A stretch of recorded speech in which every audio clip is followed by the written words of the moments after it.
thanks for what you do with your podcast and all the rest. You're doing a great job. Hope everybody keeps tuning in. You get a lot of good info, a lot of insights, understandings of how to get strong, how to stay strong, how to use your strength. You do a great job, dude. You make things better than they are in real life, I think. If you don't follow Massenomics, y'all do it. Social media, website, everything. Massenomics.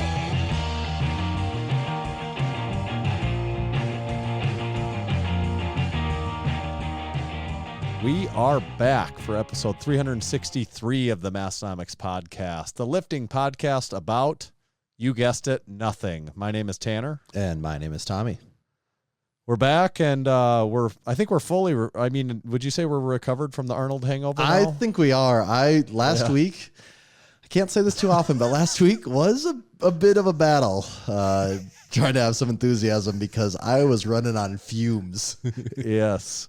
I know that feeling exactly. I've actually got a story we can lead into that to go into that deeper. I haven't filled you in on it yet, but it'll be your first time hearing it along with everyone else. I'm but excited. It is customary that we take usually like 10 weeks leading up to the Arnold. We start to progressively talk more about the Arnold.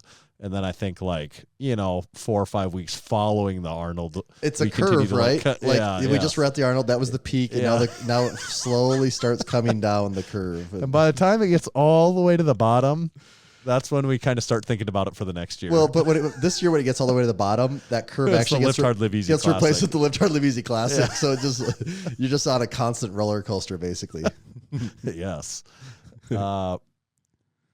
But before we get more into that, I wanted to tell you all a little bit about Juggernaut AI and how it works.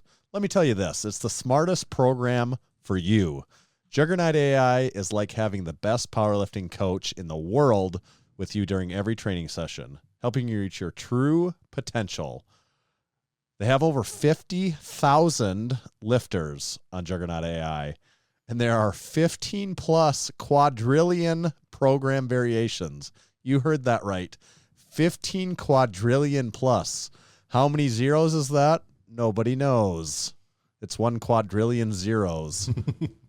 You can check it out at juggernautai.app on your web browser, and that's where you want to actually go to make sure you're on the web browser when you sign up. That's where you can use our discount code Massenomics. That's the most exciting part here. Discount code Massenomics saves you a whopping 10% for the lifetime of that membership. And Tommy and I both use Juggernaut AI. We're part of those 50,000 plus. It should say 50,002 plus because we're both on no rounding here. We're about precision. Yeah. So check it out, juggernautai.app, discount code Massenomics. This episode is also brought to you by Bearfoot Shoes. They're great, but they're not for your hands. They're for your feet. That's really that tagline really just rolls off the tongue, doesn't it? I like that tagline. Most shoes harm your mobility by over-restricting your foot's natural movement. Barefoot shoes are designed with minimal restrictions so your feet can move the way they're supposed to. Move with more strength and confidence in every step.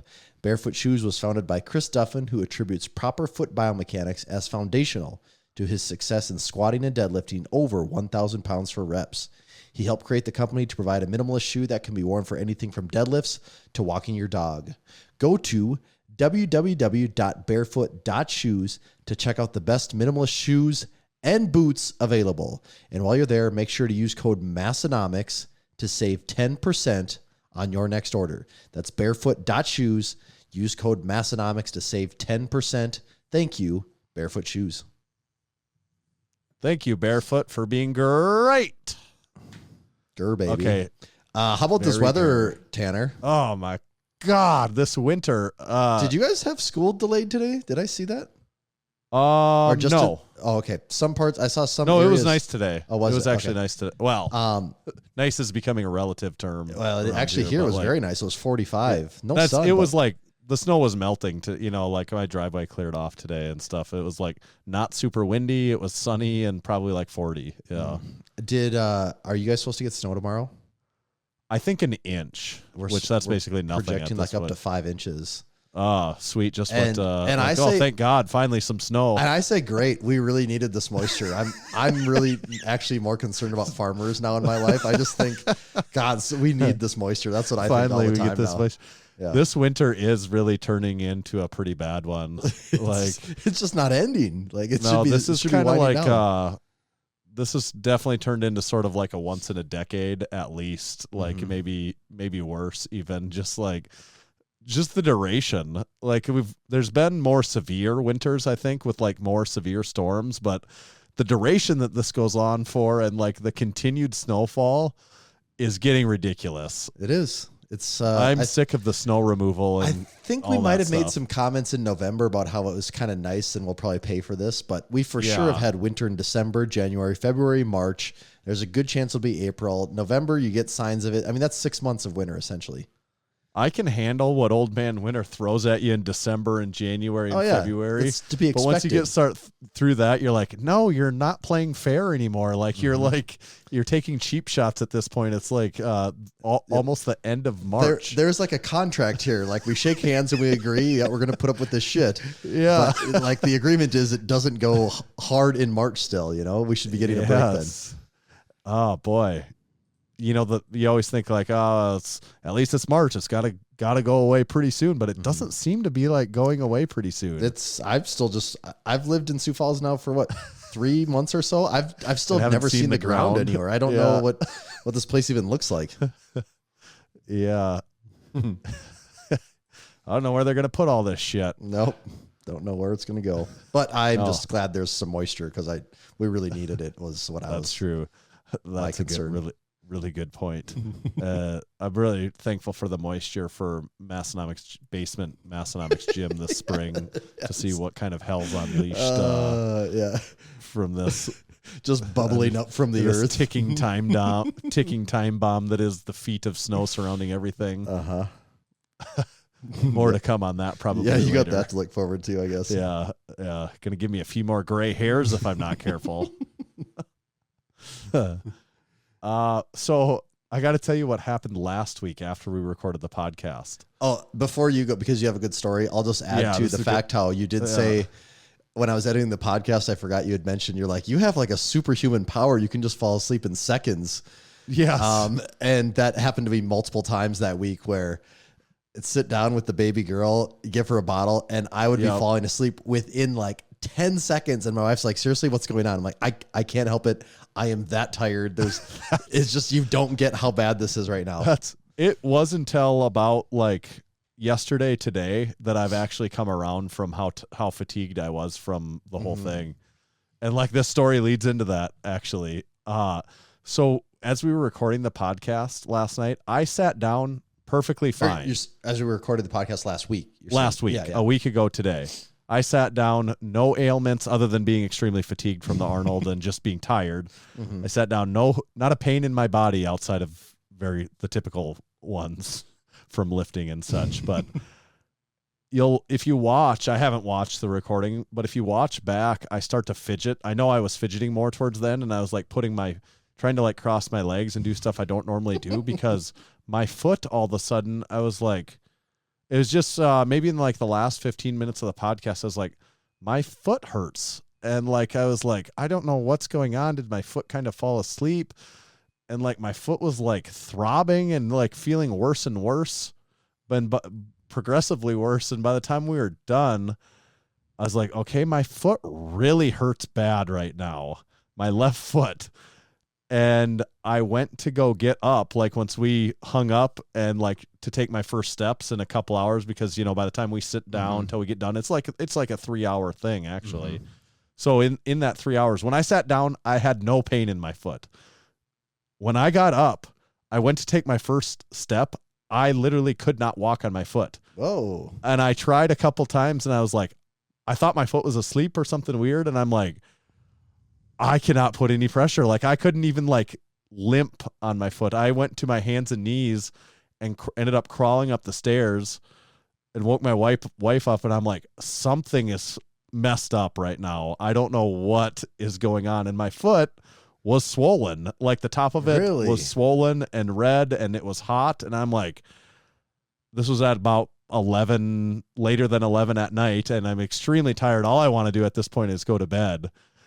And we look at it and, of course, do like Google MD, and it's like, oh, frick, I don't know. Like, there's a lot of things about like infections or blood clots and stuff like that. And it was very odd because there was no trauma, there was no like, it wasn't like anything on it. Right. When I sat down, like I had experienced 0 foot pain prior to me sitting down in this chair last week.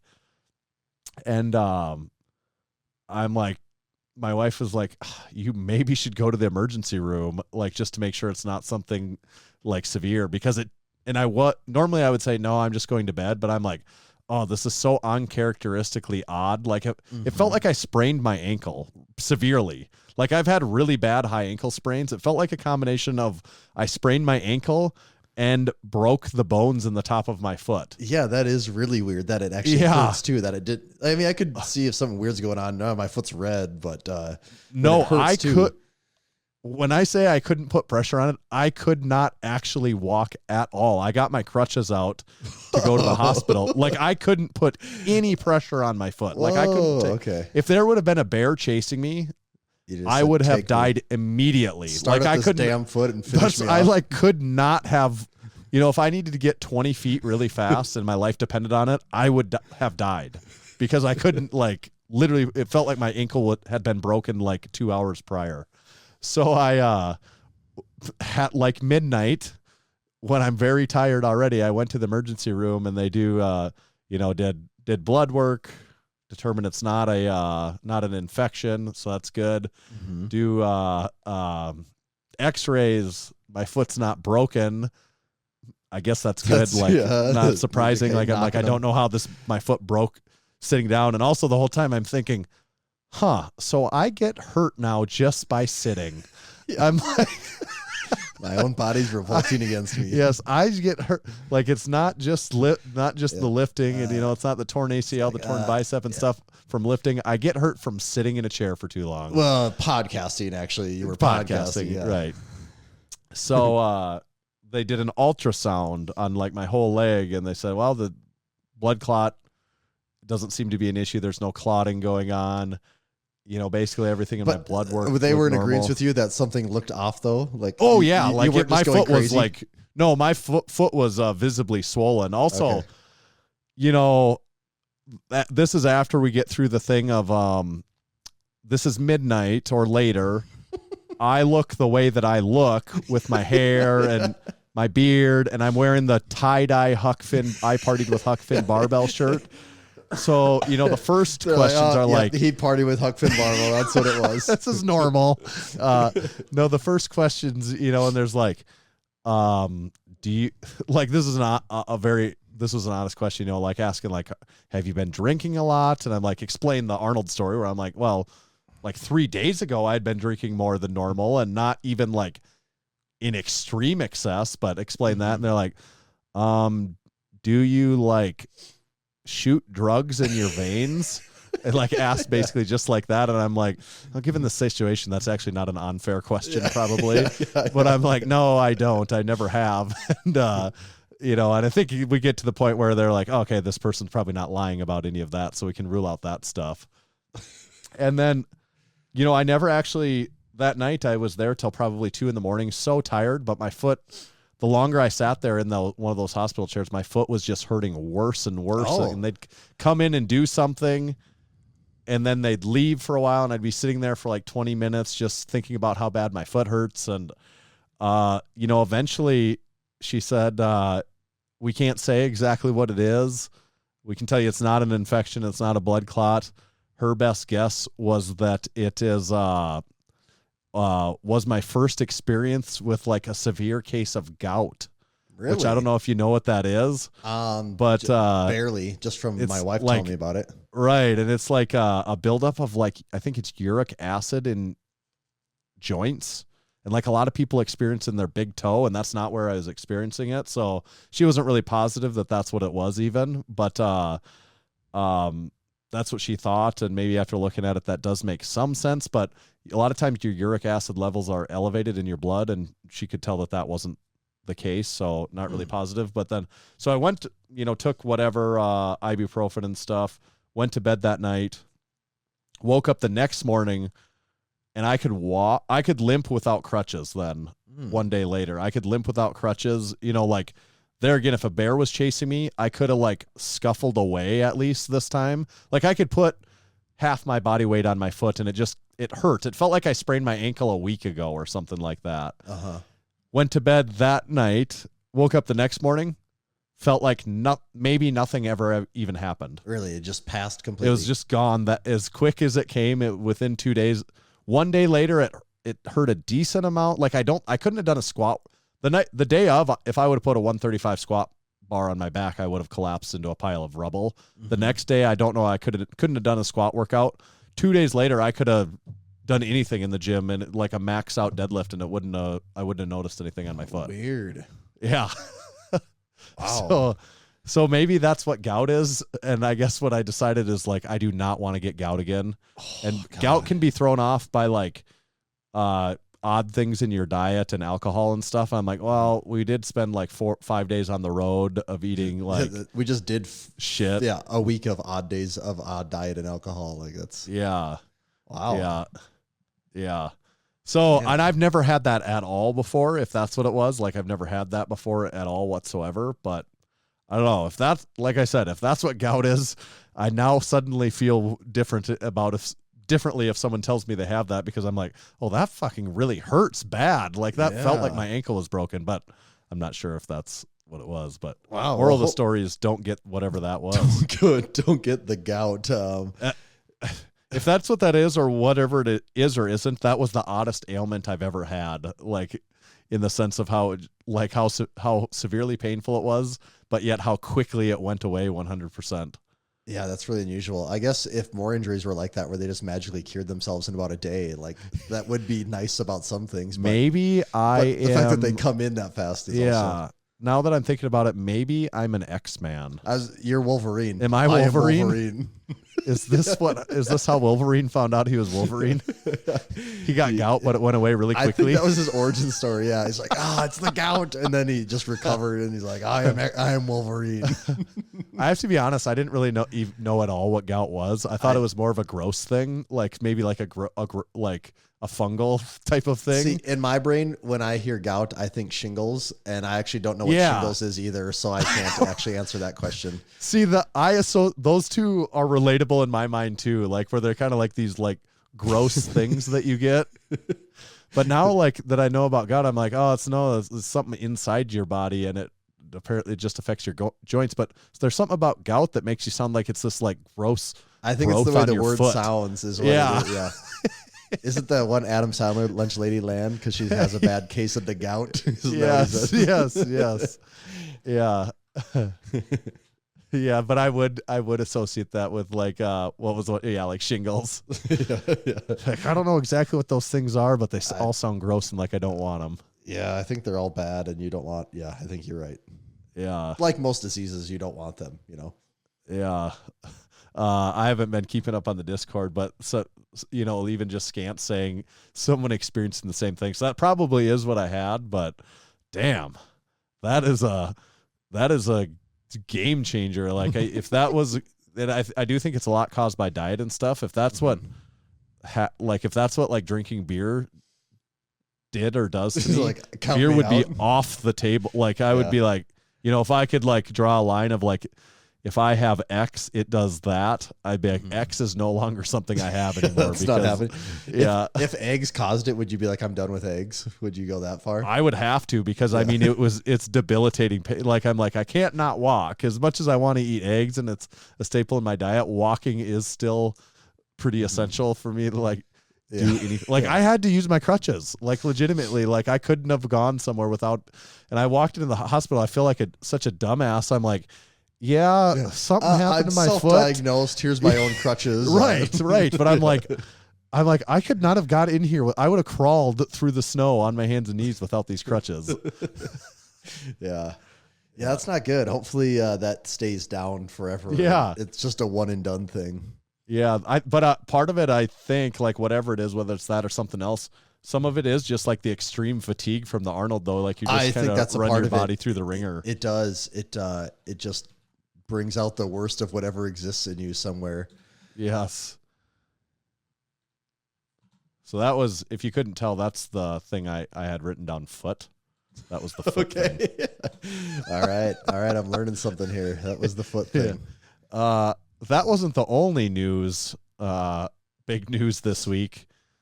Also, Silicon Valley Bank went tits up. It did. That's big news in the Massenomics world.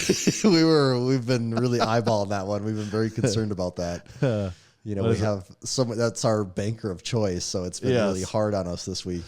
16th largest bank, I think. That is kind of crazy though. And did you read into, I mean, it was basically because people just did a bank run on them, all because they had all their money invested in like bonds that were at whatever percent. Isn't that the whole thing? I think, yeah. And then I think there was a second bank that defaulted. And I think it's because of the panic or whatever, whatever that ensues from that sort of thing. I don't know actually the root cause at Silicon Valley Bank why that. I thought it was that they had at a year or two ago when interest rates were nothing. They were buying.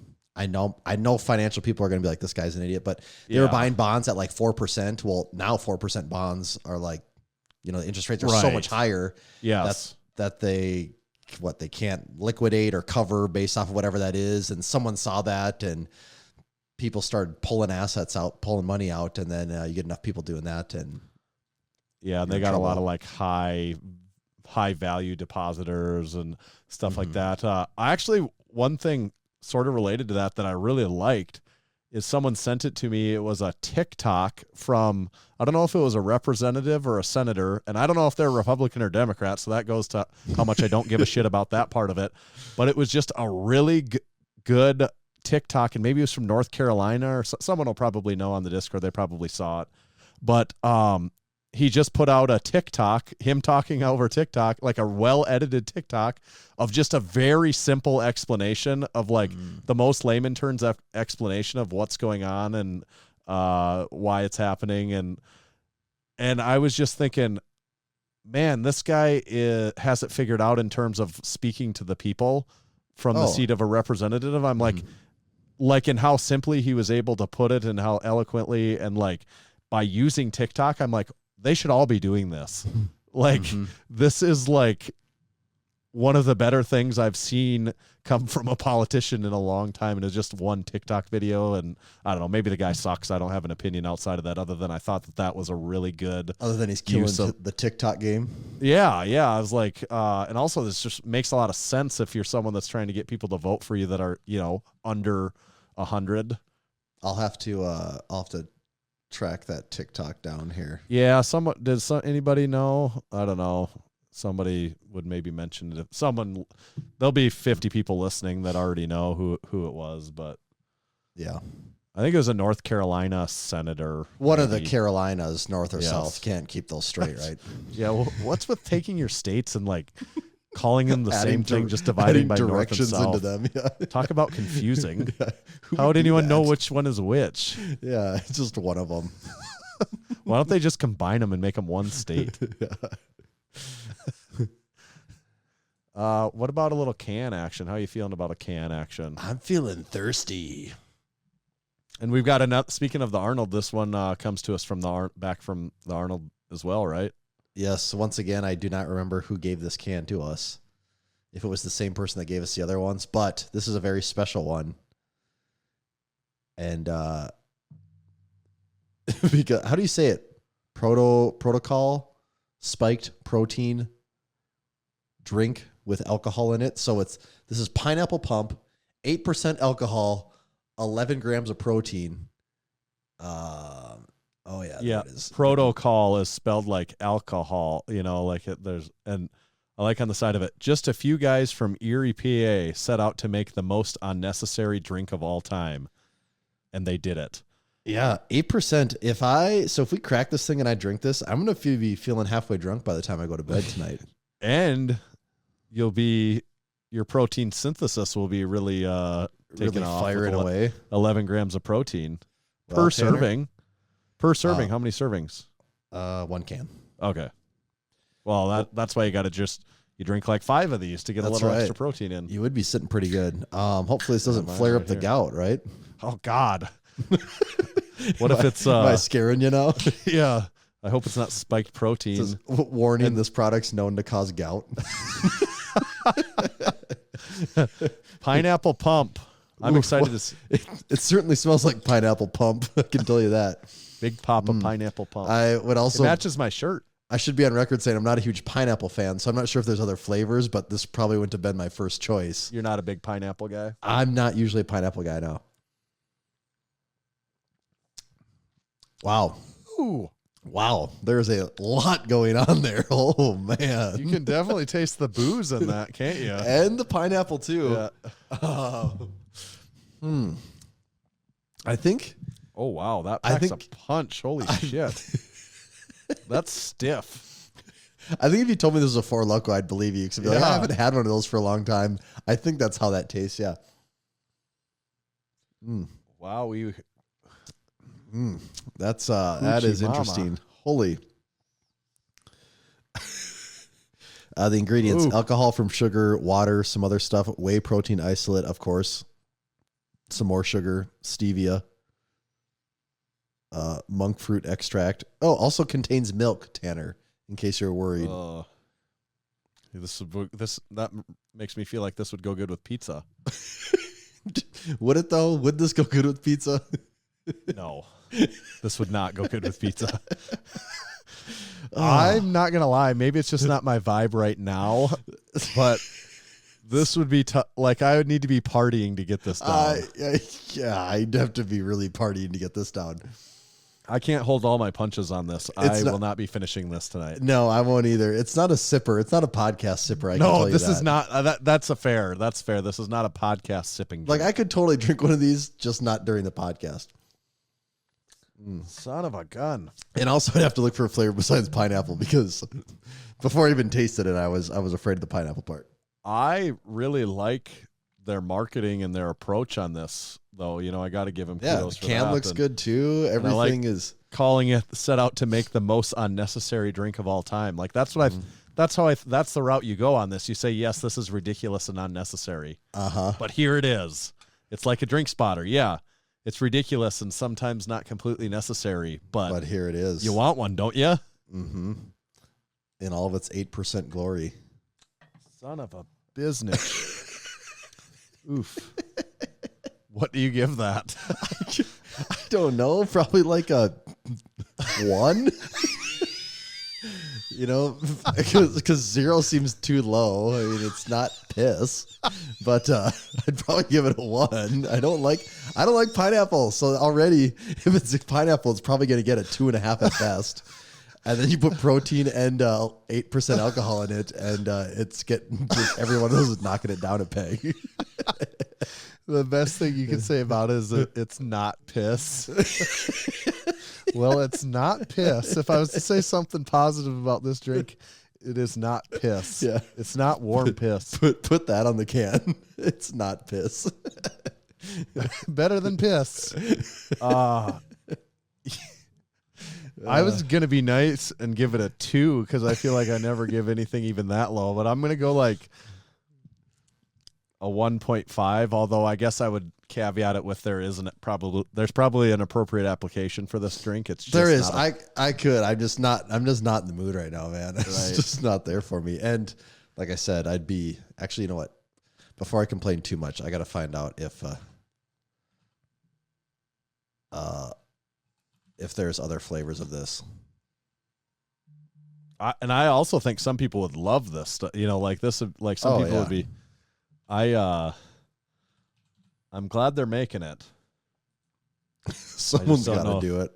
I'm glad they are. Just don't know if 36-year-old Tanner at 9 p.m. on a Wednesday night is the target market for it. Okay, they have Orange County and Swoleberry, and I would much rather take either of those 2 flavors over pineapple pump. So maybe I just haven't found my right flavor. Maybe that's my problem. I like pineapple juice. Like I like a pineapple vodka, actually. Pineapple juice and vodka, actually. I mean, I could drink that. That would be if I'm gonna have But still, that would be high on my list of things I'd pick, though. No, right. All right. Well, I guess I'm just going to be thirsty the rest of today's episode because I won't be quenching it with that. I can't remember who gave us this. Someone at the Arnold gave us this, so shout out to whoever that was. I think this has been at the very least, this has been a very fun segment. Yes. Did you know that this drink is also uncarbonated?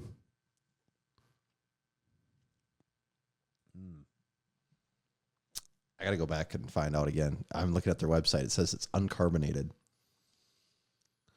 There is just a lot going on with it. It is uncarbonated. Yep, that's also what adds the oddness of it. There's no no bubble of any kind. Yeah. It's still not sparkling. Yeah. Okay. What do we got here? Would you like to hear a little we have a sack segment, but maybe we'll get to that later.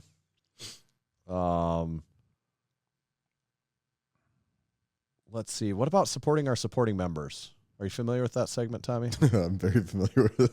I like this little ad that was made in the Discord already for Figure out. Pineapple Pump. It's not piss. It's good because it's yellow too. Yeah. So it's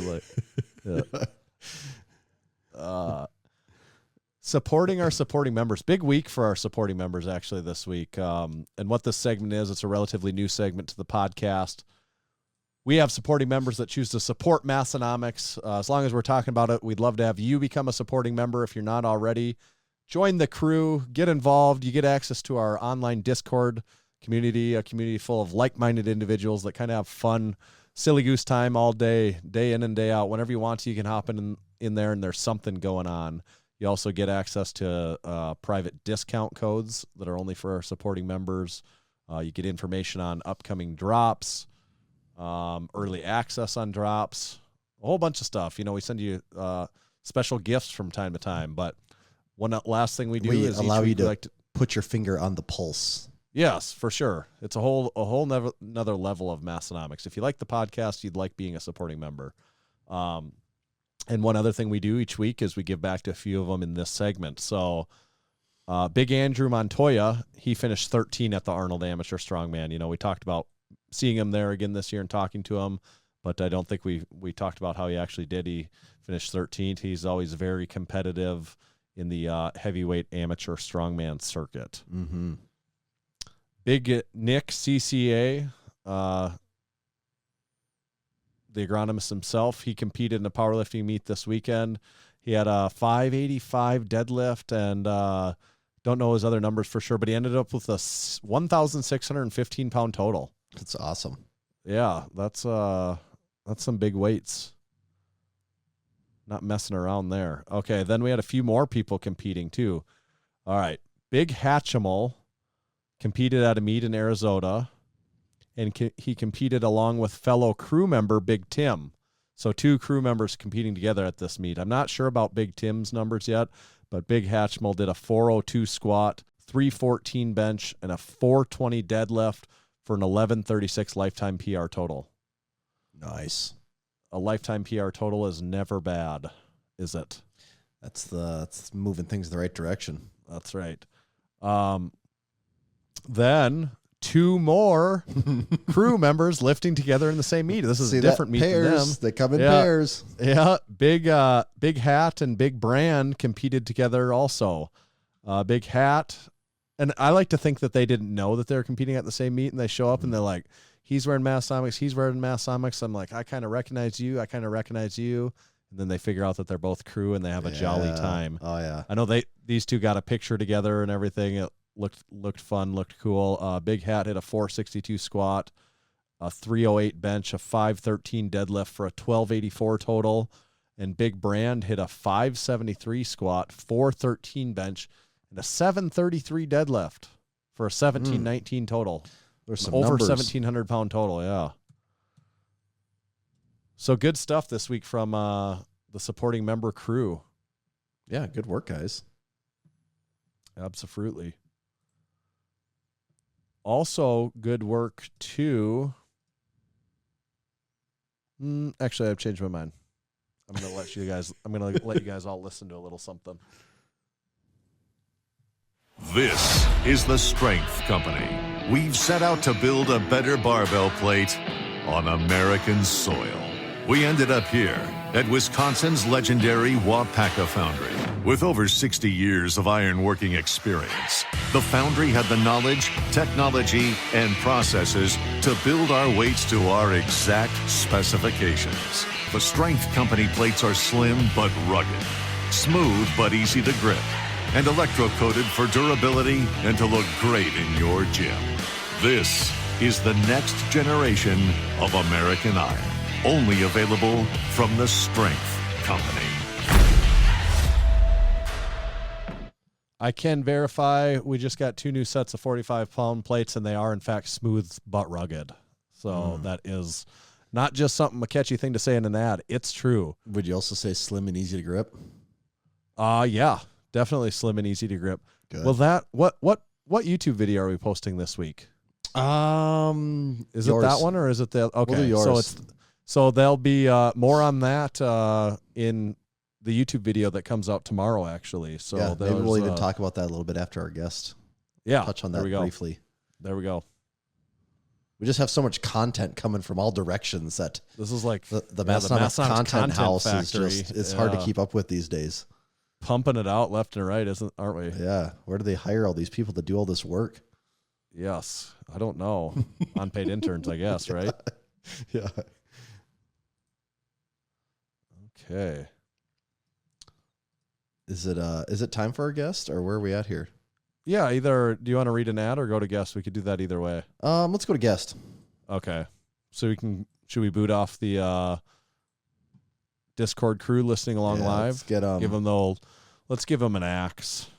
I'm sick of these guys and gals. They are out of here. They've got enough look at the live look behind the curtain this week, I think. They have. Speaking of looking behind the curtain, did you watch the Oscars, Tanner? No. I thought you were a big Oscar guy. No, I didn't even know the news this year, I guess. Like last year was the Chris Rock slap. I guess nothing popped up to me like that, like it did last year. Well, that's too bad. What was the best movie? Well, I guess we'll have to touch on that later. We're running out of time. Okay. More on that later. If you haven't heard, otherwise you're going to get that news from us in an hour or something. Stay tuned. Yeah. All right. Should we get Big Jake on the horn? It's called foreshadowing. It's a storytelling technique. It's a thing we do here. All right. Big Jake coming at us.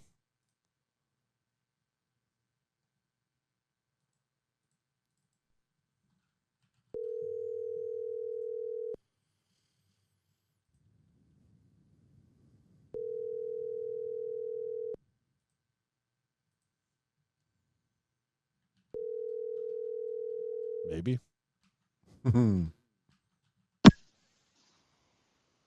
Hello. Big Jake, is that you? That's me. Not sure who else it would be. It could have been one of many Big Jakes. So just making sure it was you, is the right Big Jake. That's the one downside of the big naming scheme is that you have 10 Big Jakes in your phone, right, Tanner? So you're just not sure. Yes. Welcome. You're live on the Massenomics podcast with Tanner and Tommy. Awesome. Well, thanks for having me. We're excited to get you on. It's been a long time coming, as they might say. But luckily, we just got to see you not too long ago. It kind of feels like it was a month ago. I don't know how you're feeling, but we're just talking so I guess what we're alluding to is Big Jake was at the Arnold and had a booth set up there this year, and we were just talking about it. I honestly kind of just feel like I'm fully recovered from the whole trip and weekend now. It took it a solid week to come down from that. For sure. It's just nonstop, go all day. And then I don't know how you guys are, but I could not sleep at night. So I don't know if I was just nervous for the next day or what, but with it being my first time with a booth. But I was just so tired for the entire week next week. Yeah. Yep. And you're totally not alone in the not sleeping part. This year was probably the best I ever slept, and my way around that was just stay up till midnight and drink alcohol. So you're so tired when you go to bed that you have no option but to sleep. But yeah, every other year I'm in your boat where I have terrible sleep for like 4 days. But I will say, like, during the days, I don't know if it was just because they're with people all day and there's just adrenaline or what, but I was not tired during the days. It was really bizarre. Yeah, that's true. That is the way that works. I agree. It is odd, but there's just so much going on, and it's so fun, and you're getting to meet and revisit with so many people that you want to talk to. It just like is nonstop. It's nonstop fun, and it's kind of, we say it a lot, it's kind of like your Instagram or your social media or your YouTube feed like comes alive for a weekend. Very true. Which it is so much like that. It's odd. But so anyways, for anyone that doesn't know this, you're there on behalf, correct me if I'm wrong on this, but you started and you run Garage Gym Experiment, and also you're there for Home Gym Con. You know, you're the main guy behind Home Gym Con also, right? Right. I run Garage Gym Experiment, which for anybody that doesn't know, it's basically it's home gym content, but I really see it as like a guide for people trying to grow out their home gyms. Post a lot of social media stuff, which ultimately inspires more people to build out their home gyms in a certain way, and then also it grows the community. So if people see what other people are doing, they're more likely to start their own home gyms. And just on the back end of that is just, I see a lot of value in owning a home gym. So, just kind of spreading the word in a variety of different ways, I guess you could say. How long have you been at Garage Gym Experiment? When did you start it? It's been about 6 years now. So it's been a while. Yeah. So is it, do you have a different job outside of that, or is it a full-time thing, or what is it for you now? Yeah, it's my full-time job. Yep. For over a year now, it's been my full-time job. And yeah. Is that kind of a crazy feeling? Like I imagine when you started at 6 years, did you expect at some point in time that it could even be your full-time job or not? I had big goals for it from day one. No doubt about that. I think I didn't necessarily think that it would happen, but I thought that it could. I didn't necessarily know how to get there, but I thought, maybe if you just kind of start something and learn as you go, it would. I think the biggest thing for me is I thought it would look good on a resume if I could even kind of turn it into something that looked kind of cool, So I think I saw it as more of like a can't really lose, even if it doesn't end up turning into anything. Yeah, that makes sense. We can relate to that on some levels, I think. I imagine, yeah. Just especially the part where you talk about lose. Yeah, right. Especially where you talk about maybe like starting and not knowing exactly what the path is, but knowing it's like, if we just keep doing this, something comes of it, I think. Right. Yep. That's the only way to do it. Yeah. So that is pretty sweet, knowing that it's your full-time role now. And is that now that that's the case, is it more enjoyable, more stressful than when it wasn't your main job, or how do you equate that now with it being your full-time role? That's a good question. So I would say it is the same amount of stress. However, that's because I put that on myself. Like I could certainly do things a different way. Like I don't necessarily have to put on a conference, which is most of the stress these days. I think the fear of like having to go back to the corporate world is kind of terrifying after doing this Yeah. for yeah. I'm not a while. going back. You can't make No, me. you cannot have my soul back. It's mine. Right. So yeah, like Like things walking back into the office after a few years and being like, yeah, I'm back. Like, sorry. Right. It's like you escaped prison and the guards found you again. I knew I shouldn't have flipped you all the bird and said screw off when I left. Exactly. Yeah. So I think that would be the most stressful. And I have some help, but I mean, I'm still doing some like incredibly tedious and manual things with like uploading podcasts, doing the blog, writing a newsletter. So like, while I don't think there's a better place that I can be in terms of like the home gym equipment space. There's still things that are like, I gotta go do this tedious work for the next 2 hours. So yeah, I think, hopefully I'm not coming off as complaining because it really is a dream. Right. But I mean, I'm still like not there. So I'm still in grind mode, still working pretty hard. And I think like so yeah, I am still stressed sometimes, Yep. Yeah, and even when stuff is cool, like some parts of it are still kind of like work and stuff too, even when it's your own thing and even when it's the overall thing is really cool and fun, like some of the stuff is still just like kind of work, Right. So this was your first time having a booth at the Arnold. What were your takeaway?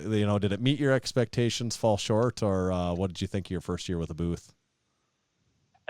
So number one, I definitely learned a lot as far as like if I was to do it again, how would I do it? It was just like kind of with all things in life that are like great. It was also a lot of work. So it was a great weekend, but it was a lot of work. I said I learned, but I probably lost a lot of money because it is damn expensive. So that definitely stings. But I think in general, I had a really good time. Like you said, you meet a lot of people that you've chatted with on Instagram or you've seen. I'm sure you guys get this too. People just coming up like, hey, I listened to your podcast, or we've been following you on social media for years. And it's like, that doesn't happen without convention, like something like the Arnold. So I think that was really cool. And, the relationships that you can potentially get, or just that you do get, is worth it in the long run. So yeah, I think it met my expectations. Definitely made some mistakes. Like, I'll give you an example. So rookie move, I asked about like loading instructions, and you saw my booth. I had a ton of stuff. Yeah. And I drive a 2014 RAV4. And I asked the lady if I could rent a U-Haul and unload my stuff. And she said no. And then like sent me the PDF. So I was like, all right, I'm going to try and get everything in my car, load it up. I couldn't. So I was like, all right, Thursday, I'm going first thing and just going to make 2 trips. I live about 2.5 hours away. It's going to suck. Yeah. And then, so it's going to suck, but you got to do what you got to do. And I get down there and I just see all these U-Hauls unloading themselves. Oh yeah, absolutely. Yeah. It's just a free for all. When you get in the back, it's just an absolute shit show free for all. It's like you do whatever you have to do to make sure you get in a spot, and like, and no one's checking. No one's double checking anything. I mean, you could be bringing anything you want in. Yeah. Yeah. And I started pulling in, and some guy was like, "You can't go there." And I was like, sorry, first time. What do I do? And he was like, "Go over there." And just like pointed me to the other. Yeah. So that was a good learning experience. Yeah, it's interesting too. Like sometimes you got to really be careful who you listen to back there, because like sometimes people are trying to tell you to move, and it's like not people working there. It's just like they just want a better spot. Let's like, no, my truck needs to get in here, and I'm like, does your truck need to get in here? Like, oh, we got a really big rig. We got to get in. I'm like, well, like it actually happened to us this year when we were loading out. The guy was like, I need you to move, and I was like, where? And he's like, well, we got to get this truck back up to the dock there, and I'm like, we're loading up, so you find me a place to go and help me get in there, and I'll do it. Otherwise, I'm like, he was trying to put me into a spot where it said no parking clearly, and I was like, no, I'm not going there, because you're going to get in, get your spot. I'll be stuck here where there's no parking. They'll tell me to move, and I no longer have a place. So that's my experience. Is you have to be very like you have to be like assertive. Like you do, and it's all way more just like you're way better off asking for forgiveness than permission with all of that stuff. Yes. Like we've learned that over the years. Like you just go for it, and if someone's going to call you out, like the last time we went, we just had a car parked in the dock for so long that they said over the loudspeaker that your car was in the way, like they were calling out your license plate scanner. But it is a trial and error thing for sure, though. Yeah, and it is expensive, like you said too. Like booth fees alone, and then I don't know if maybe you didn't have to have I don't know if you had to have internet, electricity, or anything like that, but they nickel and dime you on everything beyond just the booth fees too. They sure do, yeah. And by nickel and dime, I mean like hundreds. to $500. Yes. Not nickels and dimes, like additional several $100 here and there. Right. So when you first like look into being a vendor, you're like, ooh, that price is high, but I think I can do it. And then you sign up, and then they're like, all right, here's more fees, and here's more fees. And they don't warn you about those additional fees, like the $299 per pallet from A to B move, which probably cost some companies like $10,000 to $20,000. Yeah. Yes. Just to like move in and out, which is insane. And you get stuck in like this sunk cost predicament where you're like, well, I already spent this much. Yeah. What's right. Another like, 500? That's what you start doing. And they kind of know that that's the system, and they take advantage of it a little bit, I think. Right. And they know that most of these companies aren't like you or I, where it's like, it's mostly like these multi-million-dollar companies who are like, oh yeah, let's just expense it. It's not like the owner who ever sees how much that costs. It's just part of the marketing budget. Yep, we talk about that all the time. But it is fair to dog on them for that stuff. But on the other hand, like what you're talking about too, you do get this enormous crowd of people that love lifting and gym equipment and all that stuff. So it is there's some cool value out of it too, obviously. There's a reason they charge that much, no doubt. And there's a reason it's full. Yeah. We're just bitching. Yeah. It's business. I get it. Yeah, and who are you next to then? On one side of you was Cabela's, I think, this year, which that was fun. Yeah. But then on the other side it was Executive Fit, I think, right? Yeah. And had you planned that of you guys being together, or was that a coincidence? It was more of like I saw he was there. Okay. And I was like, all right, I'll just go next to him. I think it was before like any of you signed up or what, but yeah. And Jason from Surplus Strength I knew he was providing both of our racks. Like, we set certain things up so that he could come and deliver those. And I knew it would be handy for him as well. And plus, like, Nate is in the same industry. I've chatted with him over the years. He's a good guy. Great guy, actually. So I don't care what everyone else says. He's not a bad guy. and I also knew, yeah, right. I also knew Strength Co was right there. Yeah. And I knew their booth would be crazy. So yep. I thought it was a good spot. But honestly, it was like too crowded. Yeah. Where I was. like too many people bogged down where you like they're almost like stuck in a conveyor outside of your booth. Like I've certainly exactly seen that like you're walking through, you're not moving, you're not gonna like just slide over and talk to some random people, right? You know, right. So was sliding into talking about home gym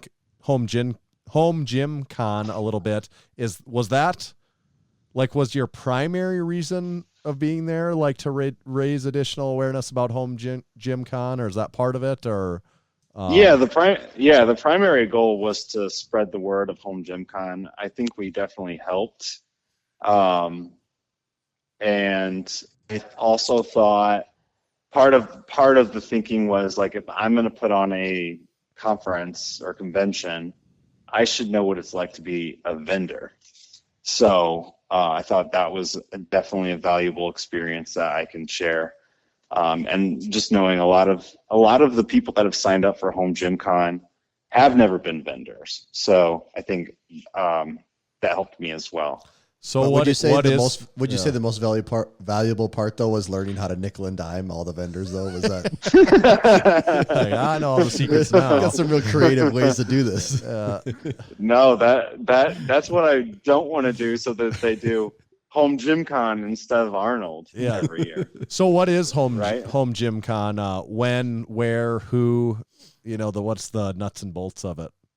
Yeah, so Home Gym Con. It's coming up, but it's the first conference that's really ever been created for anybody with a home gym specifically. The people that are going to get the most value are those that absolutely love their home gyms. They're equipment snobs, that maybe even they own gyms. But anyways, it is April 14th through the 16th in the heart of French Lick, Indiana. And I guess I can give you a quick little run through of what it's going to look like as well. So first of all, there's going to be a ton of gym equipment. So that's kind of the number one focus. We'll have a number of different workout stations with like literally hundreds of additional pieces of equipment for people to test out. And then we have over 30 vendors right now, still growing. Surprisingly, people are still signing up this late, but we'll have over 30 vendors showcasing their gym equipment, and we have some pretty solid names like Rep, Bells of Steel, AbMat, Bridge Built, Surplus Strength, True Form just signed on. Oh yeah. Cool. Something else that's pretty cool is there's a number of companies have like geared up for this, and they're actually releasing products at Home Gym Con. So like Surplus Strength and Bridge Built, like I mentioned. Donnie Thompson's actually releasing a new product at Home Gym Con, which should be pretty epic. So, and then there's a lot of like, made in America custom fabricators coming. Or they have like more niche products, and it's a really good place for them to showcase what they have, as opposed to like something at the Arnold, where if you look at the crowd, it's mostly like, in general, it's mostly like bodybuilders in their like 20s. So it's not necessarily like the ideal crowd for like a lot of these companies. So yeah, a lot of equipment. We'll also have a lot of like seminars, and we're also doing live podcasts there. So have some people like Chad Wesley Smith. He's going to do a presentation. Matt Wenning, Will Fleming, Masters weightlifting world champion. Matt Vincent has just signed up to do some stuff. Not Dead Yet will be there as well. We'll do some old sons of bitches taking our t-shirt sales. Yeah, they are. Yes, they sure are. Starting to feel worse and worse about us not being there all of a sudden. Hey, it's not too late. It's not too late. There's still some space. I might charge you like quadruple, but Lift short. That's just the game, though. That's how it goes. no, I would not. But yeah, so a lot of cool stuff going on constantly throughout the day. There's going to be a ton of giveaways. So a lot of the companies that couldn't come offered up some giveaways. And then also, like, it seems like most of the companies that are there are going to be offering giveaways. So there will literally be tens of thousands of dollars worth of giveaways here as well. So we have a lot of vendors. We have seminars. We also have, like, for the premium ticket purchasers and vendors, we're going to have some nice meals together in the evenings. Hopefully some people can kind of just chill out and relax, have a good time with each other. So let's see, am I missing anything? No, so that's about it. I'll just also mention it's in French Lick. A lot of you might be like, where's French Lick? But I understand it's not something that a lot of people are going to fly to, but it's driving distance for many people within the Midwest.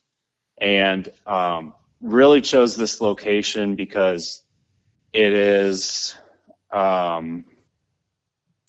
everything is right there. So there's this pretty nice resort, which is connected to the exhibition hall, which also is connected to a casino, which is, there's also like restaurants, and there's like pool, there's like, yeah, so it's a place where for the home gym community to get together and stay together. Whereas, like, you were just in Columbus, you had to deal with some traffic, you had to deal with quite a bit of walking if you didn't get in the convention.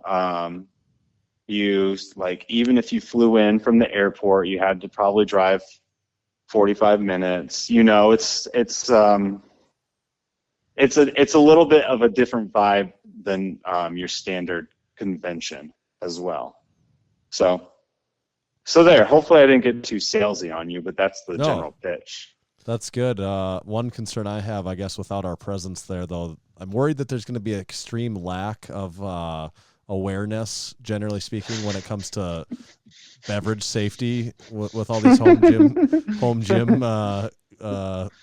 people. And, like, I'm worried if we're not there to, like, spread the message of if drink not us, safety. then who? Right.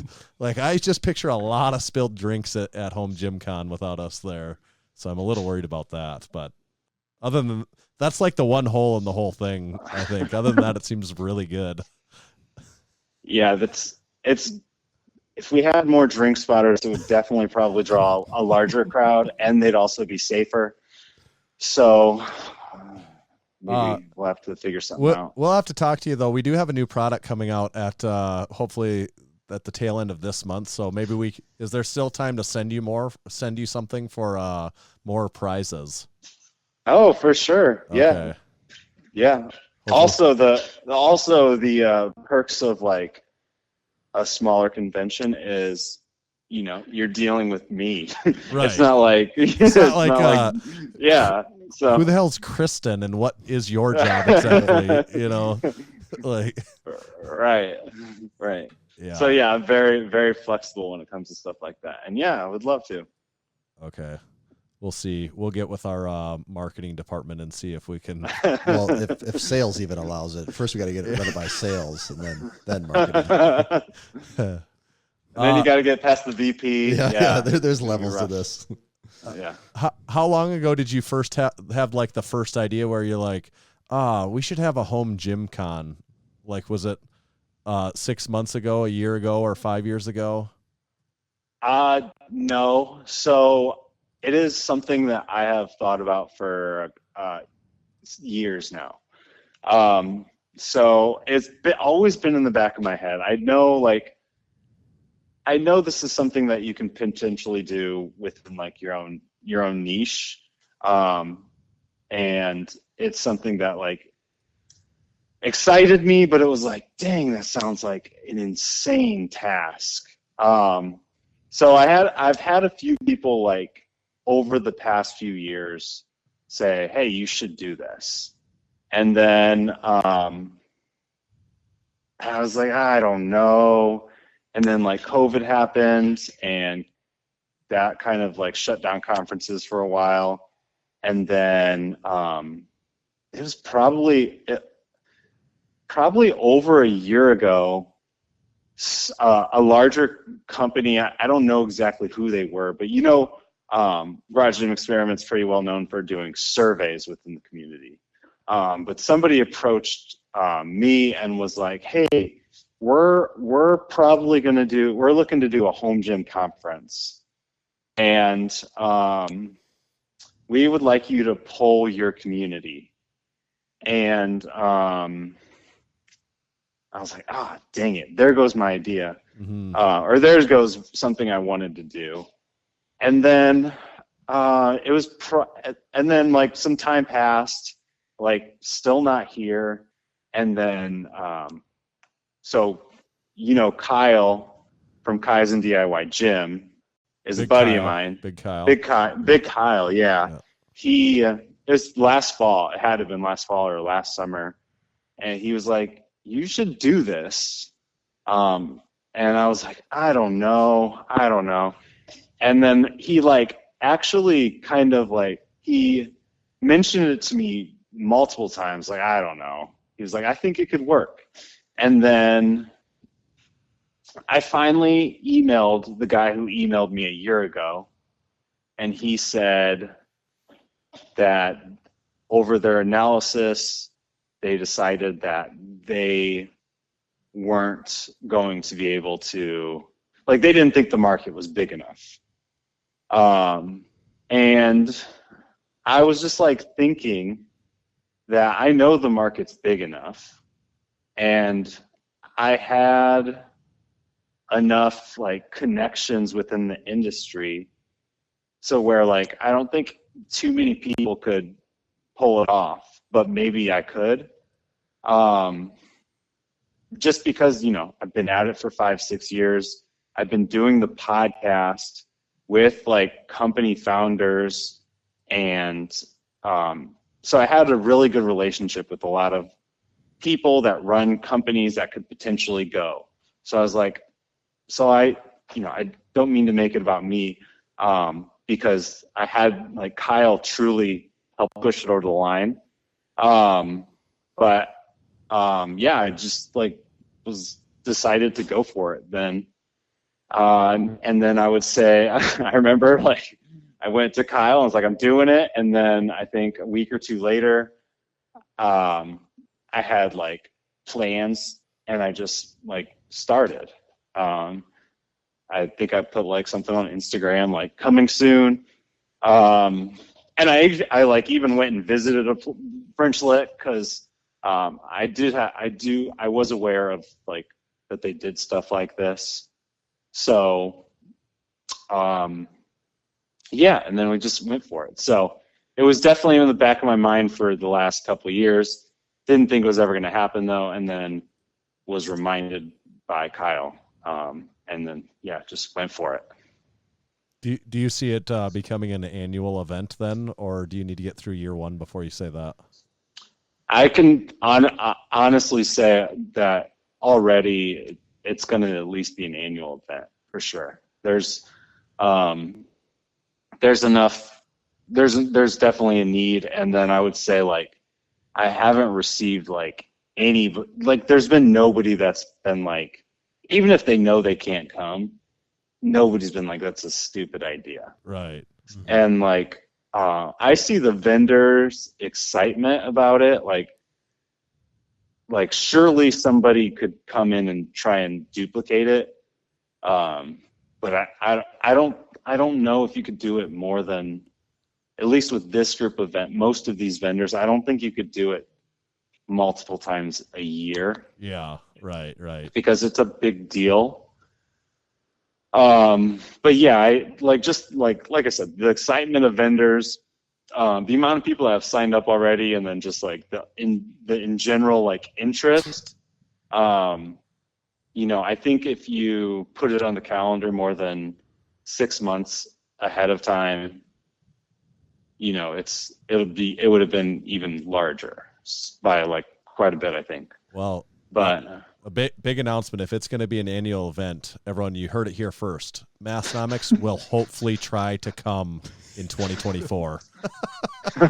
will hopefully. Yes. Bold statement. Bold statement. But we're putting it out there. Well, yeah. I mean, I think like if I would, like I said, I've learned a lot. If I were to do it again, I wouldn't do it 2 weeks after Ursa. I wouldn't do it 4 weeks after, or 6 weeks after, 5 or 6 weeks after the Arnold.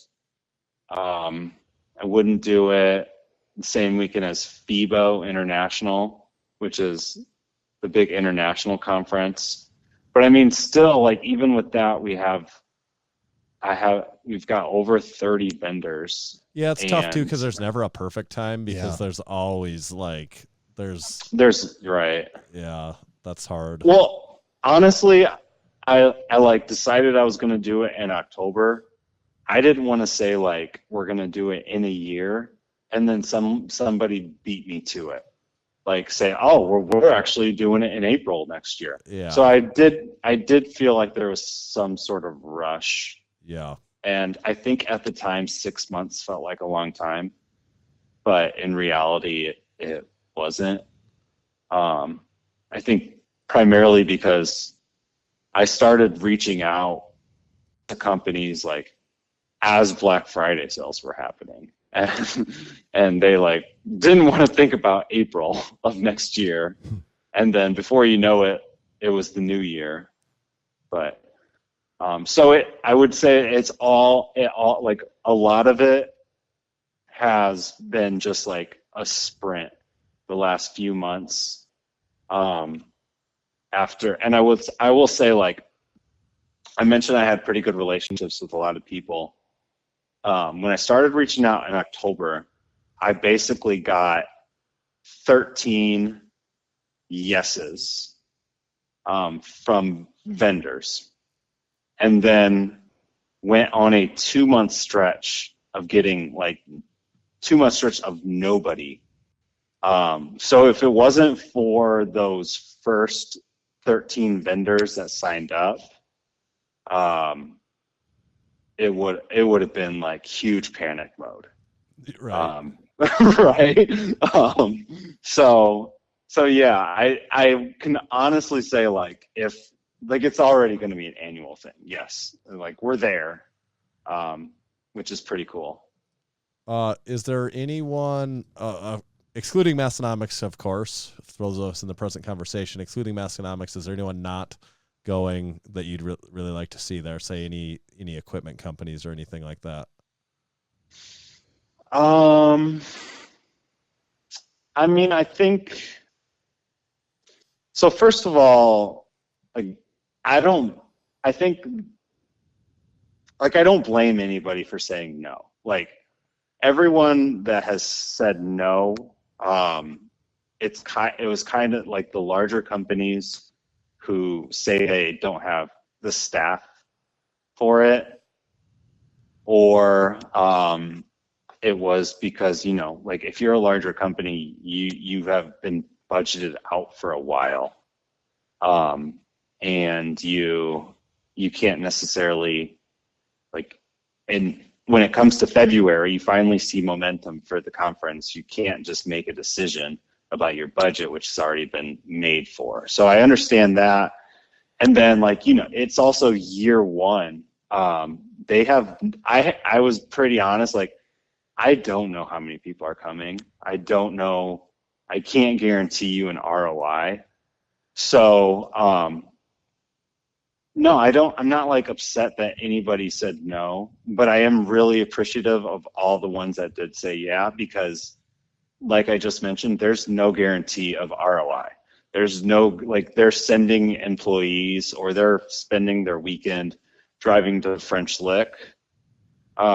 So I'm more appreciative of the people that have signed up than those that decided not to. So, yeah. But yeah, I mean, I would have loved to have Rogue. Like, if Rogue gave, like if Rogue wanted to show the community some love. It's more about the community as opposed to like showing Jake love. You know, it's like a show to the community that you care. Is a silver lining possibly of like Rogue not being there? Would maybe you don't look at it this way, but you know, for all the other companies that say aren't Rogue Fitness, is there some positive for them of like, you know, the big gorilla in the room not being there, or or is it just more like a rising tide raises all ships sort of thing? You know, that's a very good point. That's a really good point. I'm not sure. I think rising tides raises all ships is kind of how I thought about it. But you know, if you're a smaller making stuff in America company and you are releasing a product at Home Gym Con, it's probably going to stand out more if Rogue's not there. Right. So yeah, I think that's a good point. I think, you know, Rep came on about a month ago, I should say. And I think most people were excited about that, you know, because Rep is killing it. And like everyone knows Rep is like starting to really challenge Rogue. And it kind of solidified the event a little bit as something.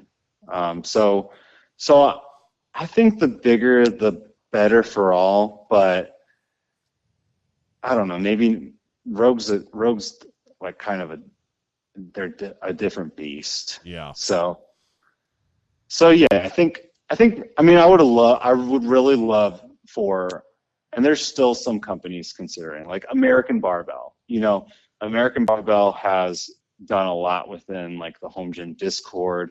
They are a community. They're getting closer to the community. I would have liked to see companies like that who kind of like want to be part of the community step up and do something like this. But you know, they're coming from California. Like, I can't really expect somebody to make a last minute decision to come to French Lick, Indiana. I think, let's see, what else? I was surprised, like, that weren't able to get any, you know, mentioned Not Dead yet, but they just signed on apparel companies. Yeah.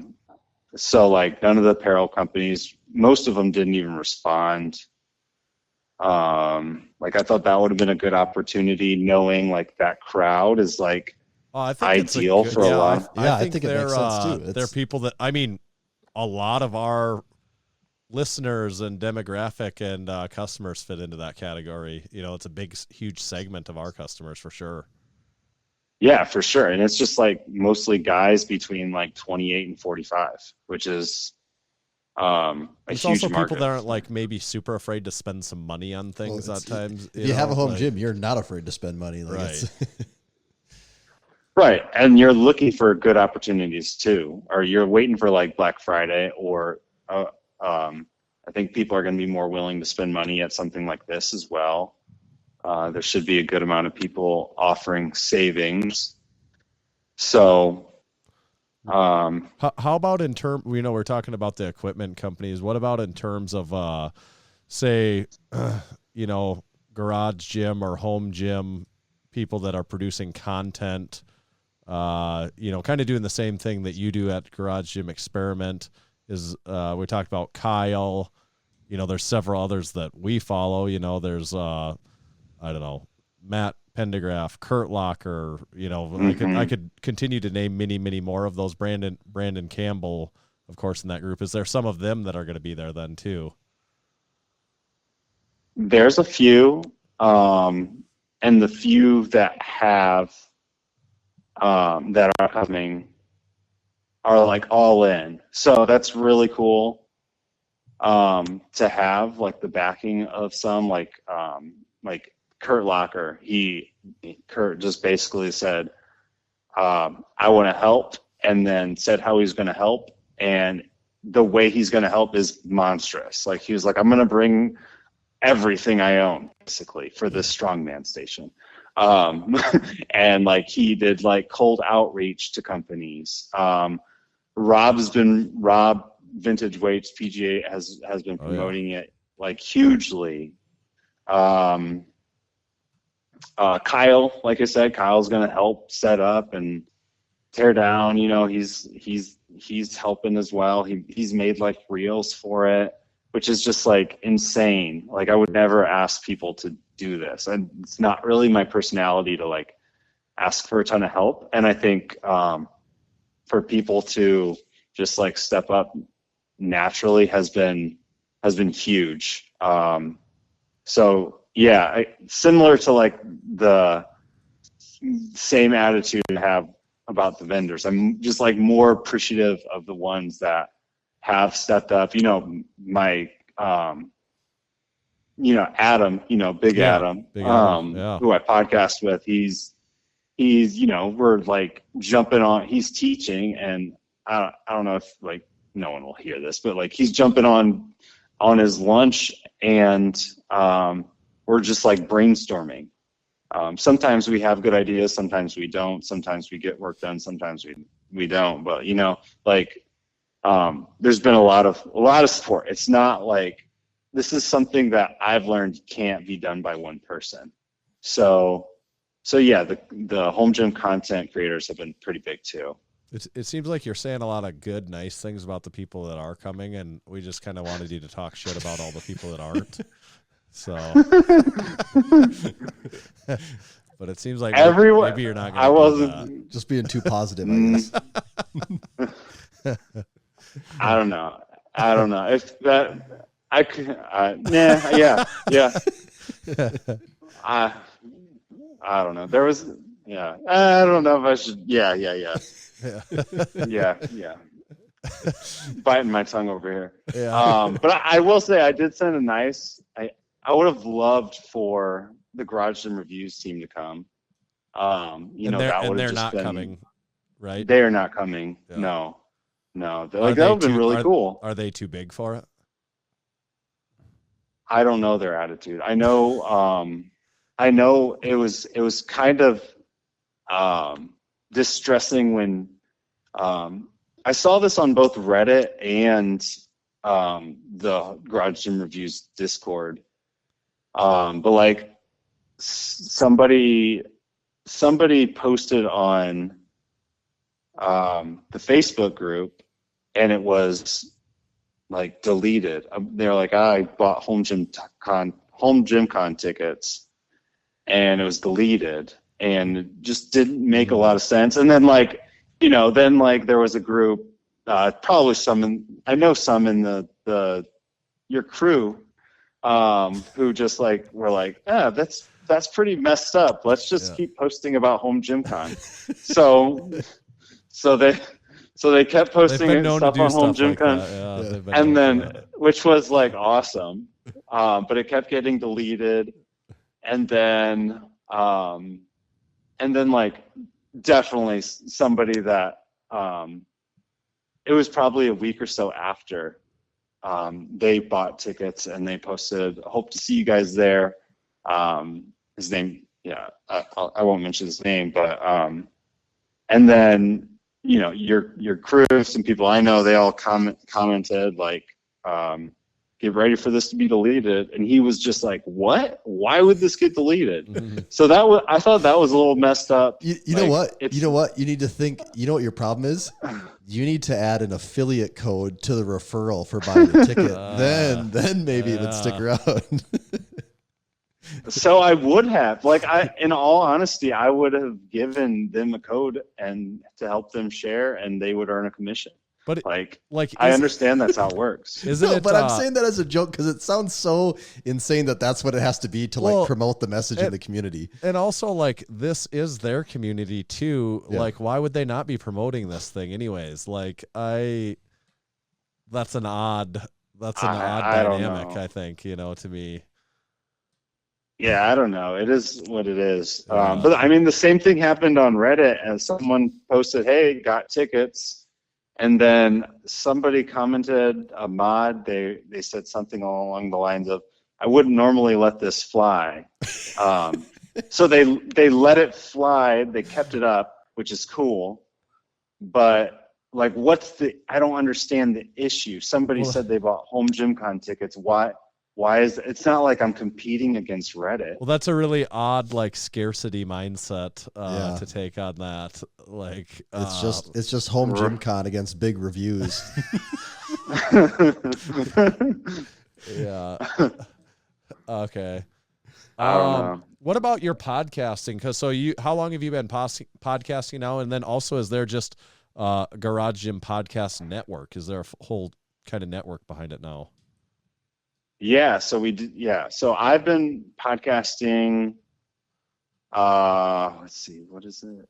About a year and a half, and it's been pretty consistent. Like you guys, we do like a weekly show, which is like evolved. It's not quite like yours. It's like 20, 30 minutes. We just go over, new products, anything interesting we see happen on Instagram or in the home gym community. We do our survey results, and then we usually pitch each other a product idea.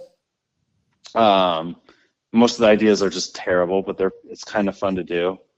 And then I'll interview like founders of companies or just anybody kind of within the home gym space or relatively close. And I would say like podcasting is so great. It is. I have so much fun doing it, and it's a great way to just like have real chats with people you would never be able to without saying, "Hey, can we get on a podcast?" It's weird to just call somebody that you respect and want to learn from. Yeah, what is it? So 1999.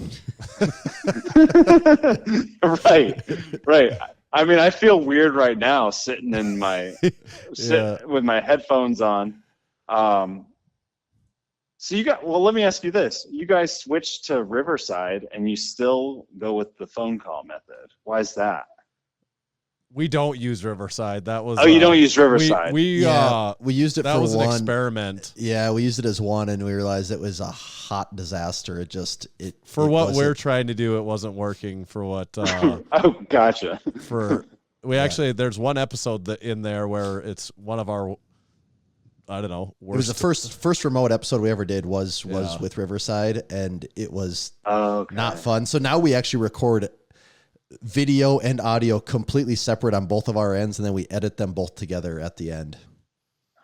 Oh, I was gonna say it's super smooth. Yeah, like it looks super clear. It's a true double ender, audio and video double ender. Like we're seeing each other on Zoom right now. Yeah, we see each other on Zoom right now, but we're recording totally separately on both of our ends. So we have like 17 cameras and going in multiple podcast boards and right. On the surface, it seems like, I mean, to some level, it probably is more work, but our end result, it works pretty good for what we're trying to achieve. Oh no, that makes sense. Yeah. But yeah, Riverside is super finicky. It's like you have to have everything right, and then the guests usually are confused and their internet might be terrible. Yeah. So that makes sense. Yeah. So yeah, we have that, and then Garage, and then we like the network, I guess you could call it, is Garage Gym Radio. So we have the Garage Gym Experiment podcast. We have Home Gym History, which is done by, I mentioned Rob from Vintage Weights PGH. I like Rob. I've been I hit subscribe on I smashed his subscribe button on his YouTube this week, and he's been giving me really good vintage York dumbbell advice through there. Yeah, Rob is he has a lot of knowledge on the topic.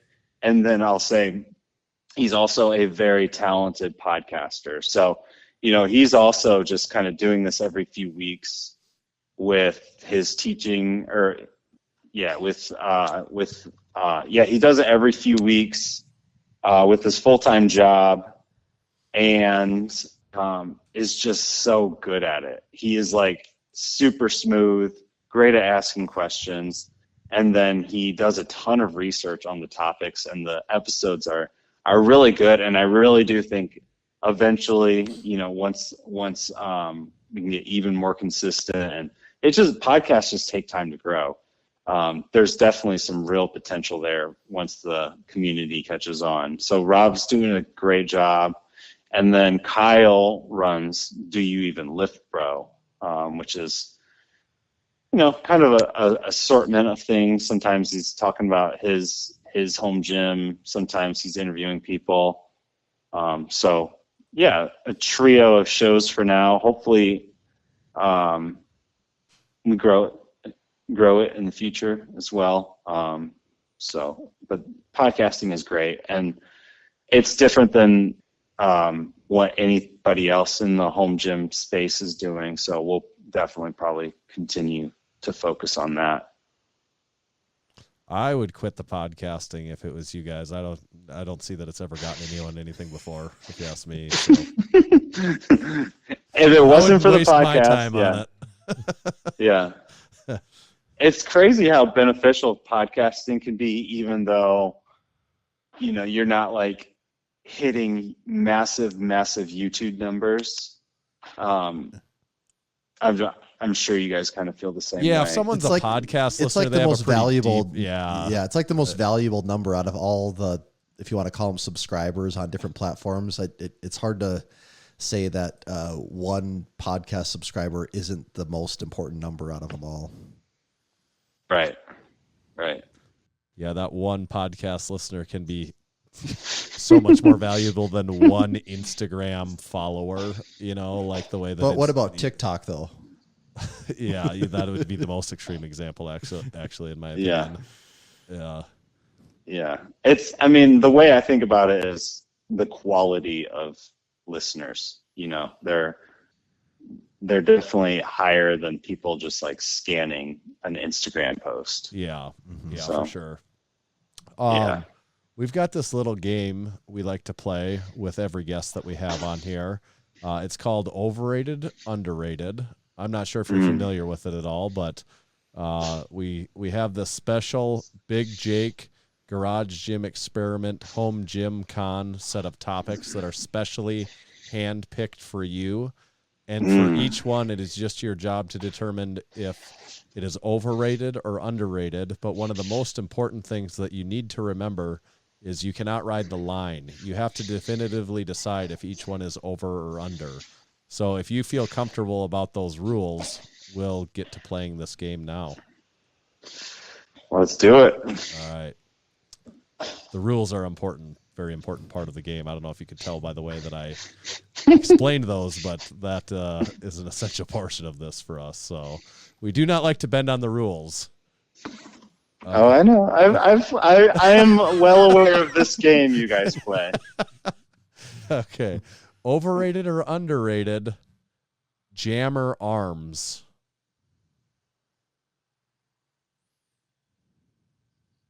Overrated. And overrated because I think most of them are just too cumbersome to move around. So if you get them, you kind of just have to like leave them on your rack, and ultimately you don't use them as much as you probably thought. And also considering they're expensive, I think most people can do without them. Yeah, I personally never really understood the intrigue of them all that well. And, granted, we have Massenomics gym. We're not limited. We don't have, the space limitations that a typical home gym user faces. So we aren't worried about, making sure each piece can do 12 different things because we only have so many square feet. So maybe I don't think about it through the right mindset, but I've always been kind of skeptical about those, I guess. I didn't even realize the price part until you said that, and I just looked it up. The Rogue one's $1,100, almost $1,200. That kind of blows my mind. I wasn't expecting that much. Yeah, it's insane, and I'm speaking from personal experience. I used to have some, and like I said, I just either left them up, or when I took them down, I never wanted to put them back up. So Yeah. Okay. I would say there's potential. Like you saw our rack at the Arnold. There's some cool stuff that you can add to them. But I really think if you want to use them, you have to kind of either like be prepared to use your J-cups on them and like squat and bench from them, or what was I going to say? Or you have a standalone, if they're important enough for you to have, and like a standalone stand. Yeah. Like right. outside of your rack, like in a separate spot, like a commercial gym equipment machine, like Right. kind of vibe. Yeah. Okay. Overrated or underrated? Mountain knurling. Mountain knurling.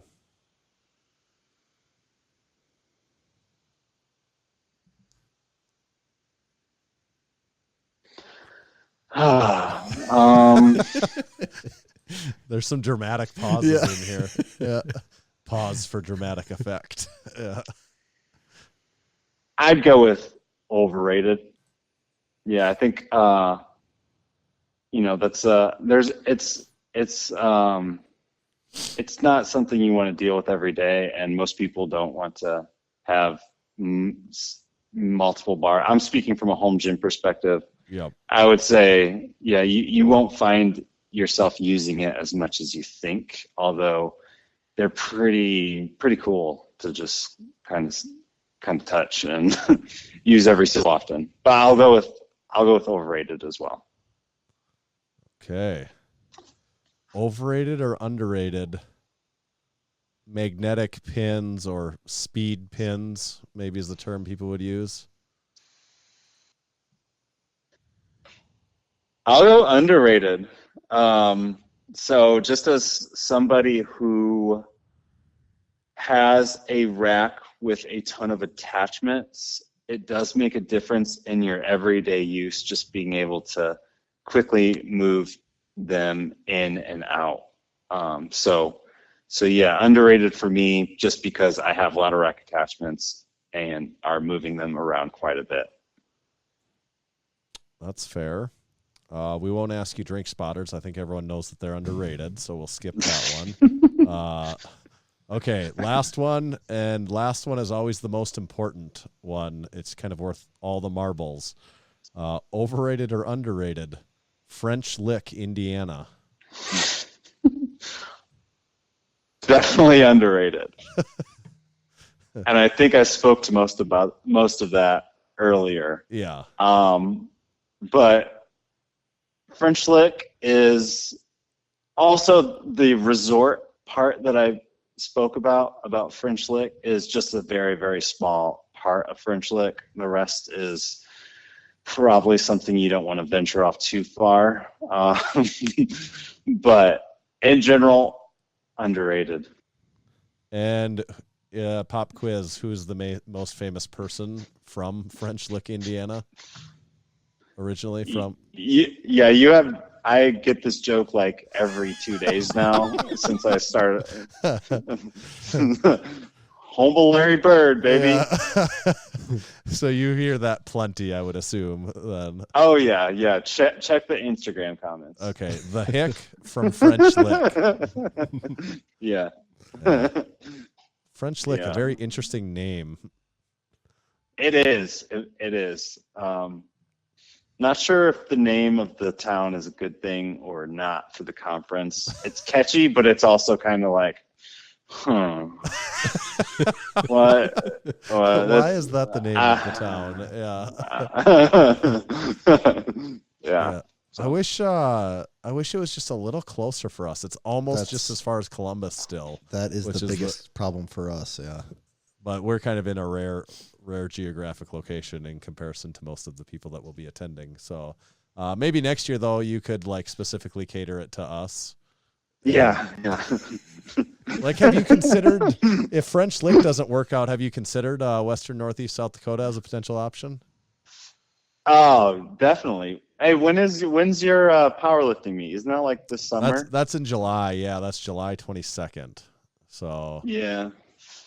Yeah, but Cool. with that, us prepping for that, and then coming down off the Arnold, that was probably the tricky thing for us. But even still, if it kind of fits in the same boat as a lot of it for us. If it was like half as far as it is, all of a sudden it's like, oh, we can make it there in a day, and like it ends up being like half as many days of a commitment as it is. What is the drive? It's like 16 hours for us, probably. I think for you, it's even time. a little farther, Tanner. It might be closer to 17 or 18. Yeah. It's a French lick. Yeah. Yeah. The Columbus Midwest is surprisingly large. Yeah, Columbus is like an 18-hour drive for us. Yeah, I saw your little video. Yeah. We're big YouTube. We're big YouTubers now. Yeah, so. yeah. I saw that. And I just want to, like, before we go, I just want to mention listen to your Arnold recap, and you guys were able to talk about like just the drive was like an hour. Like and that's the Massenomics podcast. And we saved you 16 hours. Yeah. Yeah, we condensed that pretty significantly. That was incredible. I was like, I'm an hour in, and we're just getting to the pierogies or whatever. Yeah, that's. I didn't even think about your that. episode being 20 or 30 minutes long. We haven't stopped talking about the weather in the first 25 minutes. Right. Yeah. And that's also, I knew that going in. Like, I felt like, you told me 10:15 Eastern, and I was like, I feel like this could be anywhere from like 9:45 to like 11. I was just like, I should probably put my headphones on now. Yep. They probably won't call for an hour, but so. Yeah, the Massenomics podcast is definitely a long form piece of content. The people crave it. No, though. you We gotta guys give it to them. Yeah, clearly. Yeah. Yeah. Well, that's awesome. We are excited. I think, just my 2 cents. I think Home Gym Con is awesome. Yeah, I think so it's super too. cool. We actually really would like to be there, and hopefully in 2024 we do find a way to make that happen. And hopefully, we're not alone. That say you got 30, 40 vendors this year. Hopefully next year it's 75, or I hope that's the trend of it, and it just only goes up from here. And we're excited about it, and it looks like you're doing a really good job. Well, looks can be deceiving. Yeah. No, thank you. I appreciate you having me on. It was really fun. You guys are really good at what you do. Looks can be deceiving. All right. Good stuff. All right. Thanks, Big Jake. Thanks a lot, Jake. All right. See you, big guys. See ya. See ya. Cool beans! Cool beans. Cool beans! Those Give are him a couple French lick cool beans. those or are what you call straight those? from the French Lick Garage Gym. Yeah.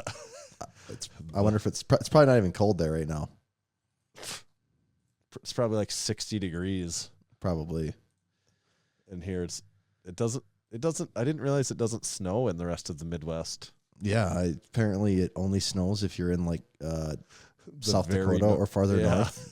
I guess that's where all the jokes about Minnesota snowing all the time. Yeah. Like, what? Doesn't all the Midwest snow? No, I guess it's just Minnesota, South Dakota, North Dakota. Yeah. You got to be north of Canada to get snow. It's actually kind of true, isn't it? It sort of is. Yeah.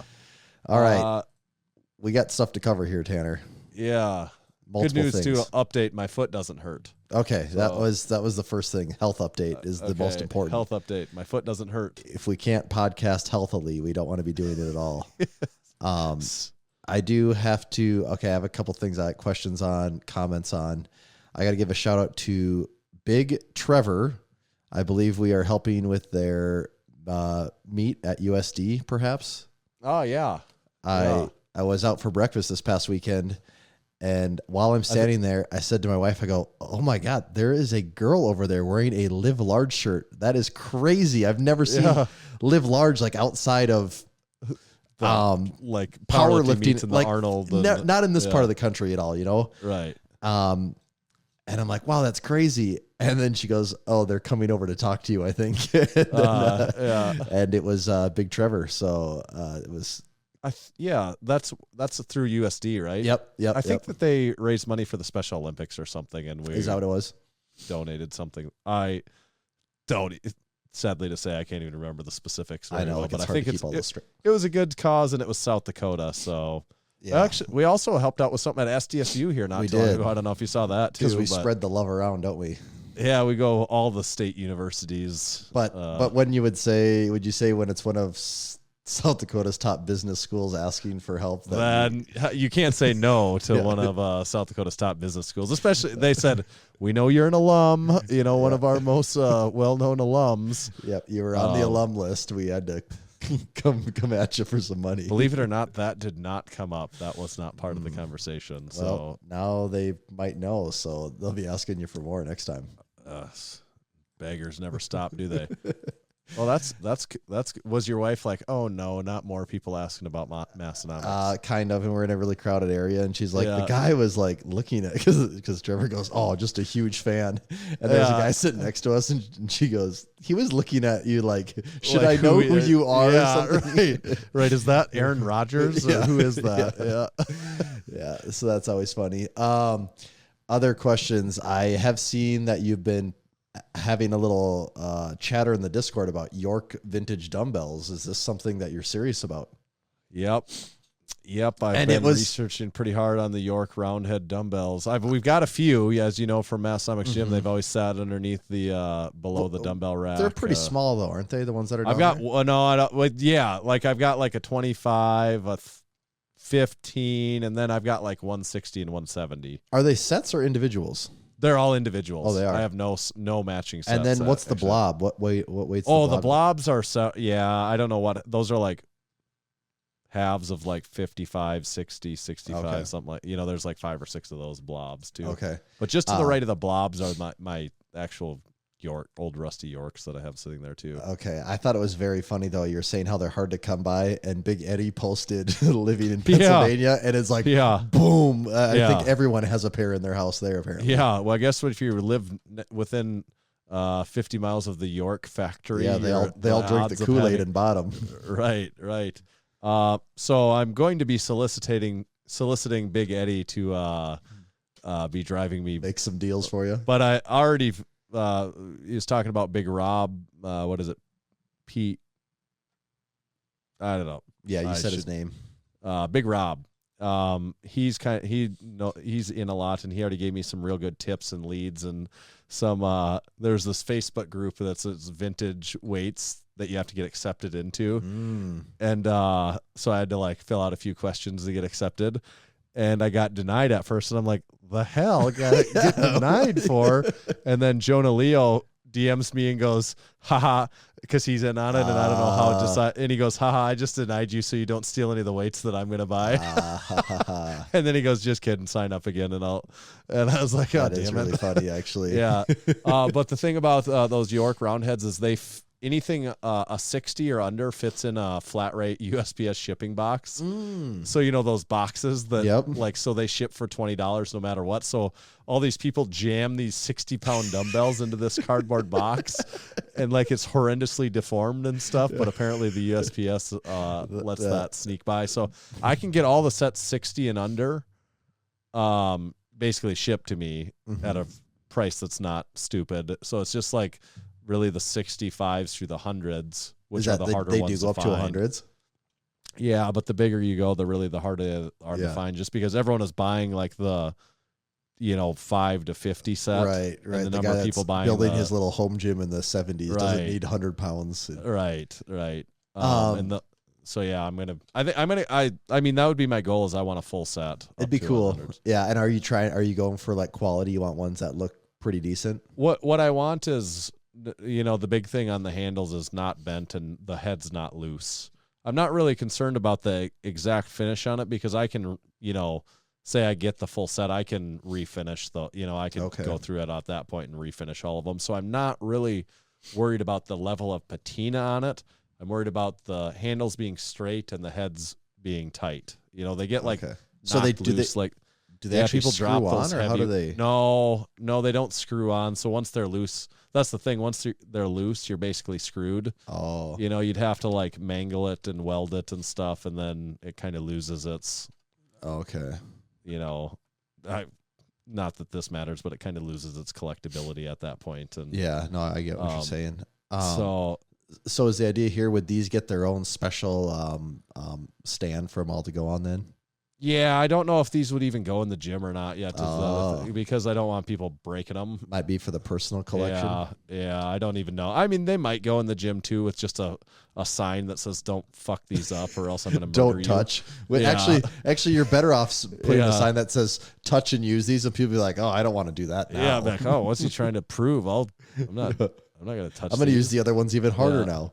Yeah, so they could be in the gym or something too, or like maybe it's I don't know exactly. I don't even know. I couldn't. If someone was to ask me why you really want them, it goes to this weird thing of why people collect anything really, where it's like, what is that for? Like, Right. what is that for? It's the collectability factor. I don't know. It's a weird thing though, because I've even thought about it as it relates to this specifically, and collecting things is an odd thing, and also like, especially with these weights, it's like it's all temporary. Like all the equipment we own, like at some point in time, we're all gone, and like all those plates and racks still exist. Will still Someone be else have there. them. Yeah. Yeah. Have you ever thought about easing into your collection by starting with maybe like the York rubber hex ones first, to practice collecting, so that when There's you get to one the style of when you get dumbbell that I hate the most. It is the hex rubber coated. They're the worst, aren't dumbbells they? with the ergonomic handles. Oh, aren't they just terrible? Those are the worst dumbbells. If I'm going to be a snob about, They are. They're so dumbbells. But some of these York dumbbells, when you're buying them from like out of people in Pennsylvania in that area, they're not absurdly expensive though either. Even though they are collectible. Some people had. Didn't someone post in the Discord? It was like a full set for like 600, and that it ended up being like $1 a pound or less even. Yeah, like on a lot of these, on the more common sizes, like I said, like the 10s through 40s especially. $1.50 a pound is not unreasonable to find on those. $1 a pound would be a really good deal. But what gets harder is the rarer sizes. Like for a pair of hundreds, you could pay like $3 a pound. Wouldn't be crazy, just because they're. The other thing too is all these people want to trade. I've already found like everyone wants to trade. They're all traders because they have other vintage weights that they really want, So like sometimes if you don't have something to trade, it's harder to get what you want. So that's where I'm understanding, like, to really get into it now, you need to just get your hands on whatever you can, because they want, even if you don't want it, they might want it. And then it leads to the thing that you want. Yeah. Does this whole thing make you like glad that you don't actively seek out the York just plates in general, that you can just settle on Strength Co ones and be fine with that? I do. I just, at this point, I just like the Strength Co plates the best though too. Like outside of even them being a sponsor of the podcast and me talking about that, like they are my favorite plates. I want Grant, and this is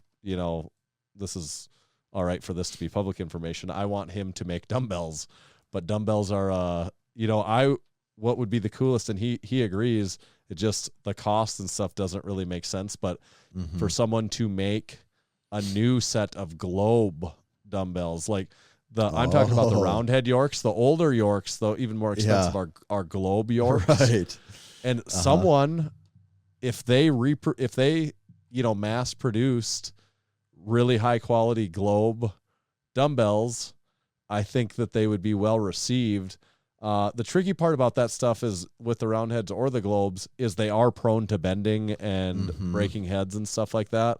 So that's kind of annoying if you spend all this money on a new stuff and somebody comes in and sets it down wrong. Yeah. So that's kind of tricky too. Yeah, that would be really cool though. Yeah. The globe dumbbells major are old strongman vibe to it. Yeah, they're cool. I'm certainly not an expert on it, but I am starting to learn more out of necessity of trying to get some in my possession. Of how to get strong, stay strong, how to use your strength. naturally. I've got a sack segment here. Do you? Because I have another segment for us too. So. Oh, okay. Well, do you want to do yours first, or? Yeah. Okay. I'll do Okay. mine first. Yeah, just because I'm still just taking over here. Yeah. This is It's a Tommy takeover. yeah, that's right. This is a very, very special edition of Has Tommy Seen It? And it's so special that we're flipping the script and asking, Has Tanner seen it? Oh no. I was alluding to this earlier, but we're going to do 2023 edition Oscars style here. Oh And boy. we're going to find It's out not going to be good. how well does Tanner know the Best Picture nominees of 2023. Okay, so this is all the Best Picture nominees. Yes, and Okay. there are 1, 2, 3, 4, 5, 6, 7, 8, 9, 10 nominees. How many do you think you've seen? I mean, I think we can take this to two levels. Have I seen it? Have I even heard of it? Like, have I ever even heard the name of it? So you said there's 10? There are 10 nominees. How many do I think I've seen? Yes. I will say 1. Okay. I think maybe I've seen. Really setting the bar really low here. I will say 1, possibly 2. Maybe I'll Okay. surprise myself. Well, and you're we'll kind of see. riding the line there. You kind of have your ass Okay. on 2 horses right now. I really want to guess the right number. 1 just seems so low that it makes me want to say 2, but I can't. I mean, I would have had to have gone to these in the theaters basically to have seen them, right? Like, or Well, but not. you got to understand a lot. I mean, these are movies that everyone came out in comes just coming straight on 2022. the street. Yeah. So, Okay. And I'll go with, yes. I'm going to say 2. Okay. Maybe it's 3, but I'm going to say 2. Okay. So I'm just going to start at the bottom of the list and work my way up here. First one on the list, women talking. Has he I've seen definitely it? not Women seen that. talking. I have 100% not seen that. I can say that confidently. I would say that sounds like vaguely familiar to me. I don't know what it is, but I feel like I've heard or seen something about it maybe. I don't think I've ever even heard of Okay. this movie. I'm pretty sure I've heard the name before, and that's it. Is that the one with the women talking? Yeah, right. Oh, okay, yeah. Okay. Do you want the very quick synopsis? I'll give, actually, with each of these, I'll give a 1 to 2 sentence synopsis. Okay. Women of an isolated religious colony reveal a shocking secret about the colony's men. Ooh. That doesn't sound bad for one. No, it doesn't, sentence. actually. That's kind of intrigued me a little bit. Yeah, I'm reading that. I'm like, oh, let me, I want to get to the I see bottom why of it's this. nominated. Yeah. So, okay. So you are 0 for 1. Yep. Next Right on on the track. list, Triangle of Sadness. Never heard of it. Definitely never heard of that. Never even heard that name once before. Have you? No one called you the Triangle of Sadness in high school? It's rectangular. I have not heard of this one at all. And synopsis. Carl and Yaya, a couple of influencers, are invited to a luxury cruise ship alongside a group of out-of-touch wealthy people. The situation takes an unexpected turn when a brutal storm hits the ship. Yeah, it doesn't. Still interest sounds me. kind of interesting, Yeah. but It doesn't Triangle of sound that Sadness. good. It does sound Yeah. pretty sinister by the name, though. Okay, 0 for 2. Next up, I don't know if you've seen this one or not.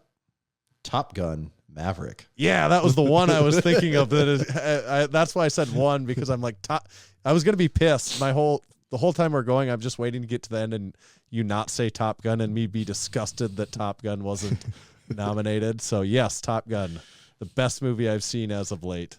Have you seen it yet? I still haven't seen it yet. Oh. All this did was It's make me good. want to watch it again because it did Yeah. win the Oscar, I think, for like best sound design, Okay. I believe. Oh yeah, Top Gun. If I was gonna be pissed if Top Gun wasn't on the list, I'm like, no credibility here. All is lost on my end. Yep, so that made the list. That was the one. When I said 1, I was like, I was feeling like Top Gun would be my 1. Yeah. So, but you said, did you go? I 2 went or with 1 2 though? ultimately. Okay. 'cause I So felt we'll have like to this see. one- There's still more here then. Next up on the list, I don't even know if I'm saying this right because there's an accent mark. Tar. No, don't know what it is. No. Renowned musician Lydia Tarr is days away from recording the symphony that will elevate her career. Hard pass. Did you ever see Whiplash. I don't think so. I don't know if I know what that is. That's like a Is it the cowboy monkey yeah. from Taco John's? He Actually, yes, olayed I the have day. seen Whiplash. He the olayed the Cowboy day.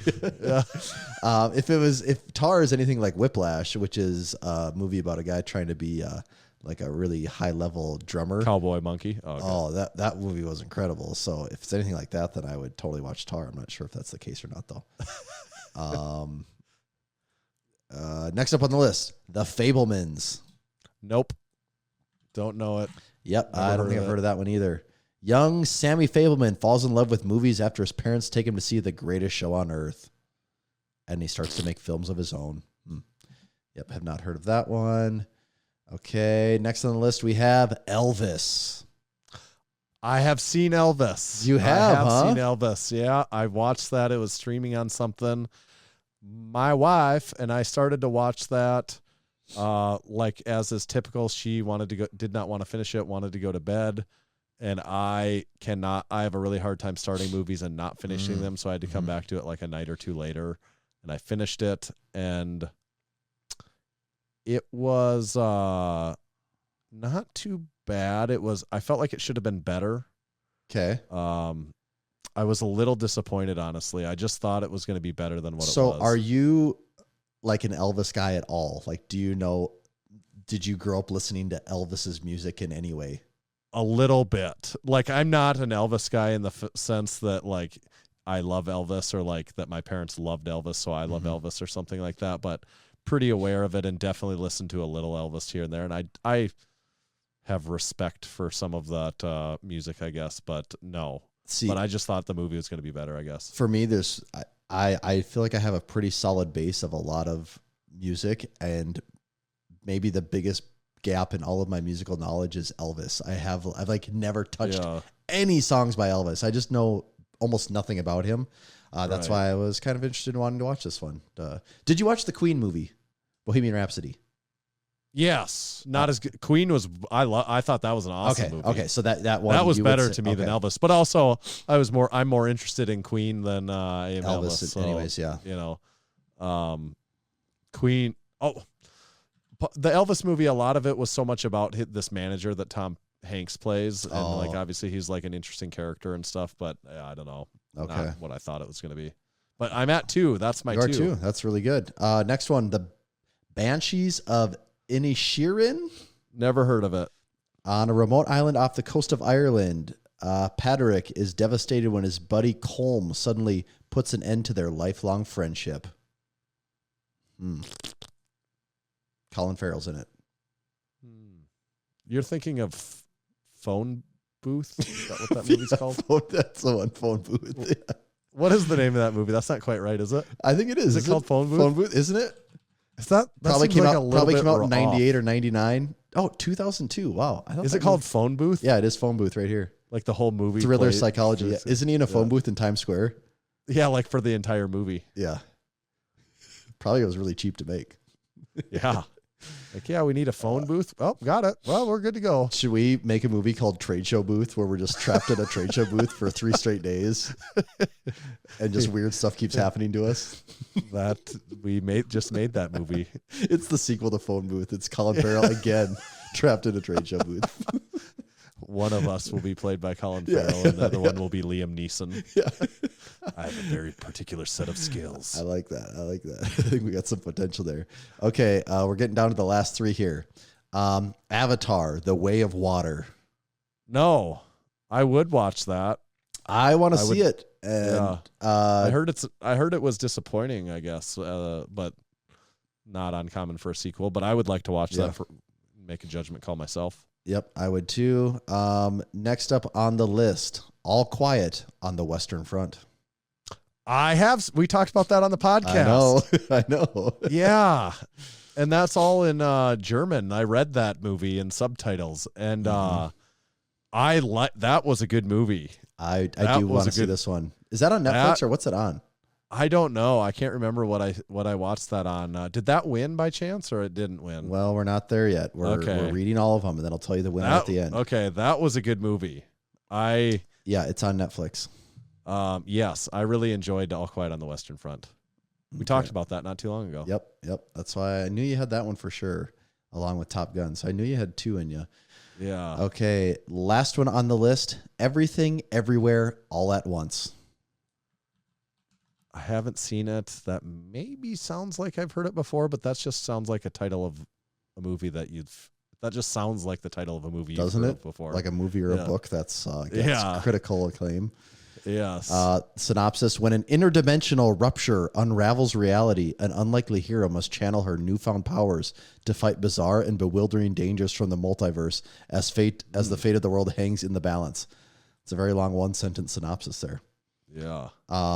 And in case you are wondering what won the Oscar for Best Picture, do you have any guesses? Probably one of the ones I've never heard of. I would guess it's one of those movies I've never heard of. Tar. The winner was Everything, Everywhere, All at Once. They actually won quite a few things. Yeah. So I wouldn't mind watching that one either. Boy, the list is just growing. I would go. Top Gun is good. I know Top Gun is not a movie that wins that award, but like I would give it that award. It won an award for best movie ever made. Best movie ever made. All Quiet on the Western Front. I could have said that being a winner, actually. But yeah, of course, it's some movie I didn't see. Mm-hmm. Can't win them all, right? But No. You did watch Three. Three. Yeah, three. Three. God, you're kind of an Oscar movie guy, aren't you? I wouldn't watch Elvis again. I would recommend the other 2. All right. Okay, your turn. All right, sack segment. And this is from our good friends Travis and Danielle over at Obsidian Ammonia. They said, thanks for being the best booth buddies. We hope you get a kick out of these Canadian treats, eh? Oh. So, I mean, you'll be in Western Northeast South Dakota in not too long, so you can. Yeah, I'll probably be there in a few days, actually. I can split these treats with you, but first one is Lay's Ketchup chips. Potato chips. Oh my God, these people south of the border, they're sick. They're bizarre culture. The next different flavor of the Ruffles all dressed. What does that even mean? I don't know. I think that's a very Canadian thing. All dressed. My chips are all dressed. It's got a picture of a salt, a pepper, and an onion on it. Like that sounds to me almost like I don't really know. Salt, pepper, and onion. I'm just Googling all dressed. A potato chip flavor popular in Canada. They describe, according to Wikipedia, the flavor is described as a mix of ketchup, barbecue sauce, and salt and vinegar. Do you like salt and vinegar chips? I'm not a big chip guy. Well, but I mean, if you had to eat chips and the salt and vinegar flavor was there, would you eat those?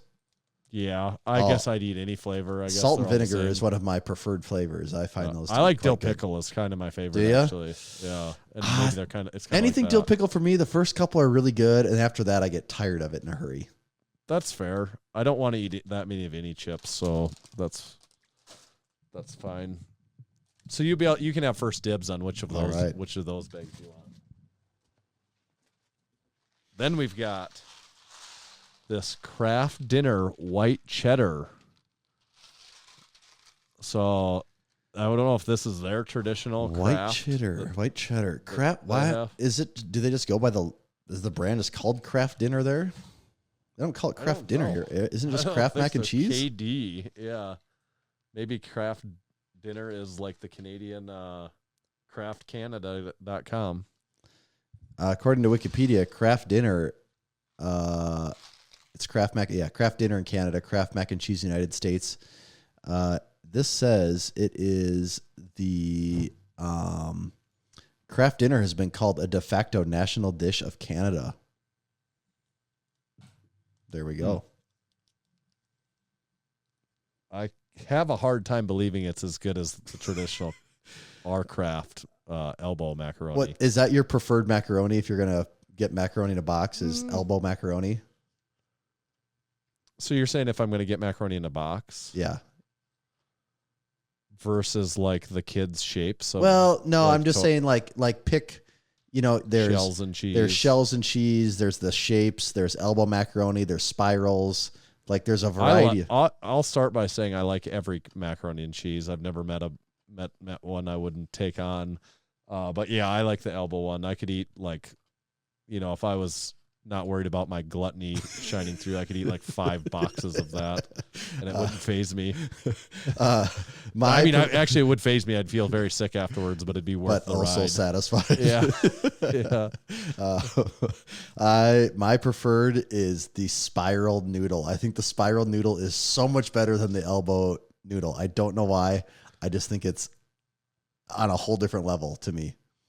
Yeah, I like the elbow the best. And I'm not counting shells and cheese because that's kind of a different product to me. Right. It has a different type of cheese that's going in there, not powder, Yeah, if I'm really going to think about it, I definitely like the elbow the best because I also like it if it's goulash. I really like a thick elbow macaroni and goulash. And then elbow might be my least favorite pasta shape of them all, actually. Elbow doesn't really do it for me for some reason.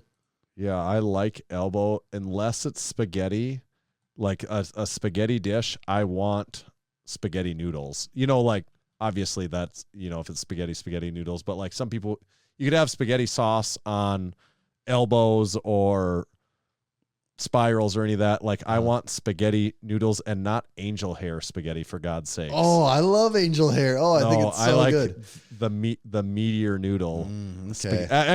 It's called spaghetti noodles. Yeah. Actually, I'm just describing spaghetti, but I think the most underrated one is cavatappi, or however you say that. That's the spirally elbow type ones. Yeah. If you do homemade macaroni or any type of pasta with that, it's so freaking good. And in homemade macaroni, it could be any of the shapes. And is this when we bring up the so good? Is this when we bring up the yearly topic of the Massenomics macaroni? the homemade macaroni. Recipe. Yeah. It's I'll just type it in again. I believe right now if you do Vice mac and cheese, let me find out right now. We might have to bring a dish of that to pass at the powerlifting meet. It won't last long. It's going to be the problem though. Actually, I think it's Munchies. Munchies mac and cheese with Maddie. Isn't it a Vice? Yeah. Well, yeah, Munchies is like a Vice thing. Mac and cheese with Maddie Matheson. That is the one, I believe. Yeah, Cheeto mac and cheese bake. There it is. That was. What else we got? Coffee Crisp Nestle bar. Yeah. Which I don't know if I've had that before or not, but that sounds good to me because I kind of like coffee. Mm-hmm. Plus, to add to the Canadian factor of it, there's an NHL logo on it, of course. Naturally. And then the last thing here, there's a couple of these in there. Crush cream soda. Oh, yeah, right. Or the pink cream soda. Can, of course, yeah. Where in Canada, cream soda is signified by a pink can. Because why not? Which is the oddest. Right? That is odd, isn't it? Yeah, this creamy root beer type flavored drink. Let's make it pink, of course, like fruit. It looks like pink lemonade. Mm-hmm. Yeah, especially when it's in a crush can. I was thinking it was like raspberry soda or something. Yeah. So yeah, there's one of these in here for you to try. So maybe we'll have to have a follow up where we ate all these items and we rate them in return. Yeah, I like that. That's a good care package right there. That's a very good care package. Thank you to the Obsidian Ammonia team, of course. So we do have a YouTube video coming out this week, another one. We've been pumping them. What was last week was the Arnold vlog recap. Yeah. This week is the Arnold well, technically when we say this week, by the time you're hearing this, it was last week. But the equipment haul. And I watched that. I was there for most of it. I knew what most of it was, but I did enjoy your recap, Tanner. Still learned a thing or two, didn't you? I did. And that Chewy bar looks pretty amazing. That bar is nice. That bar is really nice. Has anyone else from the gym made any comments on it? Yeah. Some people really like that barbell. Have you caught people trying to steal it, take it out of the gym? Not yet, but I've got my eye on them. I've got my eye on those scumbags. You're not there right now, so you don't know what's happened. I've got my people. This episode was also brought to you by our good friends over at SPUD Inc. SPUD Inc. started because the lifting straps available at the time were not tough enough to handle the daily punishment that comes with training as a powerlifter. or that could easily fit in your gym bag. SPUD Inc. created their straps to withstand whatever your training puts them through. Finally, training gear that works as hard as you do. Whether you're looking for belts, harnesses, deadlift straps, SPUD Inc. has you covered. Check them out at spud-inc-straps.com. Orders of $75 or more receive free shipping in the domestic U.S. When you order, make sure to let them know that your good friends over at Massenomics sent you. spud-inc-straps.com. This episode is also brought to you by Texas Power Bars.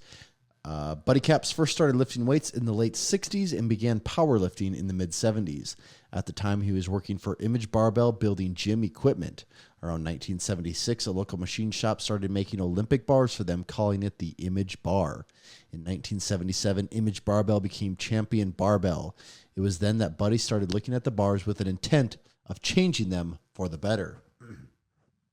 In 1979, Buddy bought his first lathe to begin addressing the known issues. In 1980, his passion, drive, and purpose now had a greater mission. Buddy set out on his own to make what he believed was the greatest bar he'd ever seen and trained with, and the Texas Power Bar was born. It was strong as a house with the best knurling and was maintenance-free. Hundreds of state, national, international, and world powerlifting records have been and continue to be set and broken on the Texas Power Bar. To learn more about Texas Power Bars and buy one of their legendary bars, visit texaspowerbars.com.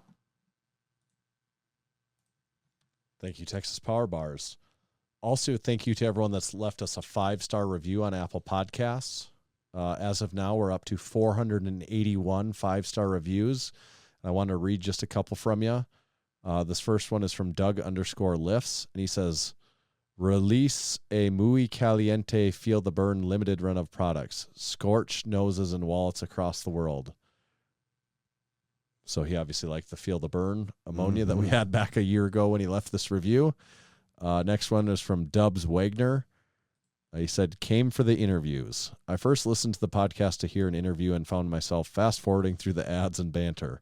However, once I sat down with a yellow legal pad, a sharp number 2, and penciled it out, I realized I couldn't emotionally afford not to listen to everything. You get a little bit of business talk, hence the hashtag SVB, right? Yeah. Silicon Valley Bank. Some strength and plenty of jacking around. It's really the perfect combination. Thanks, guys. Sounds like a very astute listener. Yeah, very. Last one is from Numero Uno Biggins ad review. This podcast challenges its listeners to zone out, but keeps you listening with their discussions on Menard's ad reads and talk of the Taco John's infamous Nachos Navidad. What's that? They could plug any other ads. Well, you'd be wrong. I'm just going to pick up here. Broken grammar in there. You know the origin story of lifting companies coupled with discount codes that make you have to purchase their product. Give them a listen to hear their newest cherry Coke flavor and supply chain issues. And maybe one day when you get enough money, you can flex on your friends and family by purchasing the ever elusive lift shorts. P.S. Love the ads and can't wait till they're chilling with Phil Swift selling lifting equipment on late night TV. Is Phil Swift like Billy Mays or? Yeah. Okay. I think Phil Swift is the less dead version of Billy Mays. Well, he's certainly more alive than Billy Mays is. He's the Flex Seal guy. Oh, okay. Phil Swift here with Flex Seal. Yeah. Slapping shit, yeah. and cutting boats in half like a absolute madman. So please go leave us a 5-star review on Apple Podcasts. Like I said, we're at 481 now. We are on the drive for 5. We need 1 for the thumb. We've got the first 4 Hondu, and we just need the last one here to get us to the perfect even 500. And then I think they cap you. They don't even let you do reviews anymore. That's the max. That's the most reviews you can get. Yep. We do have something really big planned, but we need you to help us get to that 500 soon. Help us get there. We're almost there. You could be the one that makes the difference. I would imagine when this request goes out, a few people will go leave them. So please get in on that. You could be number 500. Okay. Buy our stuff on our website also. We have a lot of stuff for sale. The Classic Drink Spotter, as mentioned in this episode many times. lift shorts, as mentioned a few times, our T-shirts, as not mentioned much, but by being worn by both of us. Check out our T-shirts. Do not buy our hats. If you have to ask why, just don't ask why. Don't bother. Do not just don't even buy bother. them. You know what? I'm not to promote another company here, but Flex Seal also has a merch page on their website. Would you like to know the products that are in their merch page? Yeah, I would like to know. There's they have a hat. There's a Flex Seal fanny pack. There is a Flex Seal 10-pack of guitar picks. That is the oddest thing I've ever heard. I'm not skipping over any products. I'm reading them as they go here. So they start with the fanny pack and then the guitar picks. Then there is a tank top that says Flex On. There is a Flex Seal snapback hat. There is a Flex Seal classic logo t-shirt.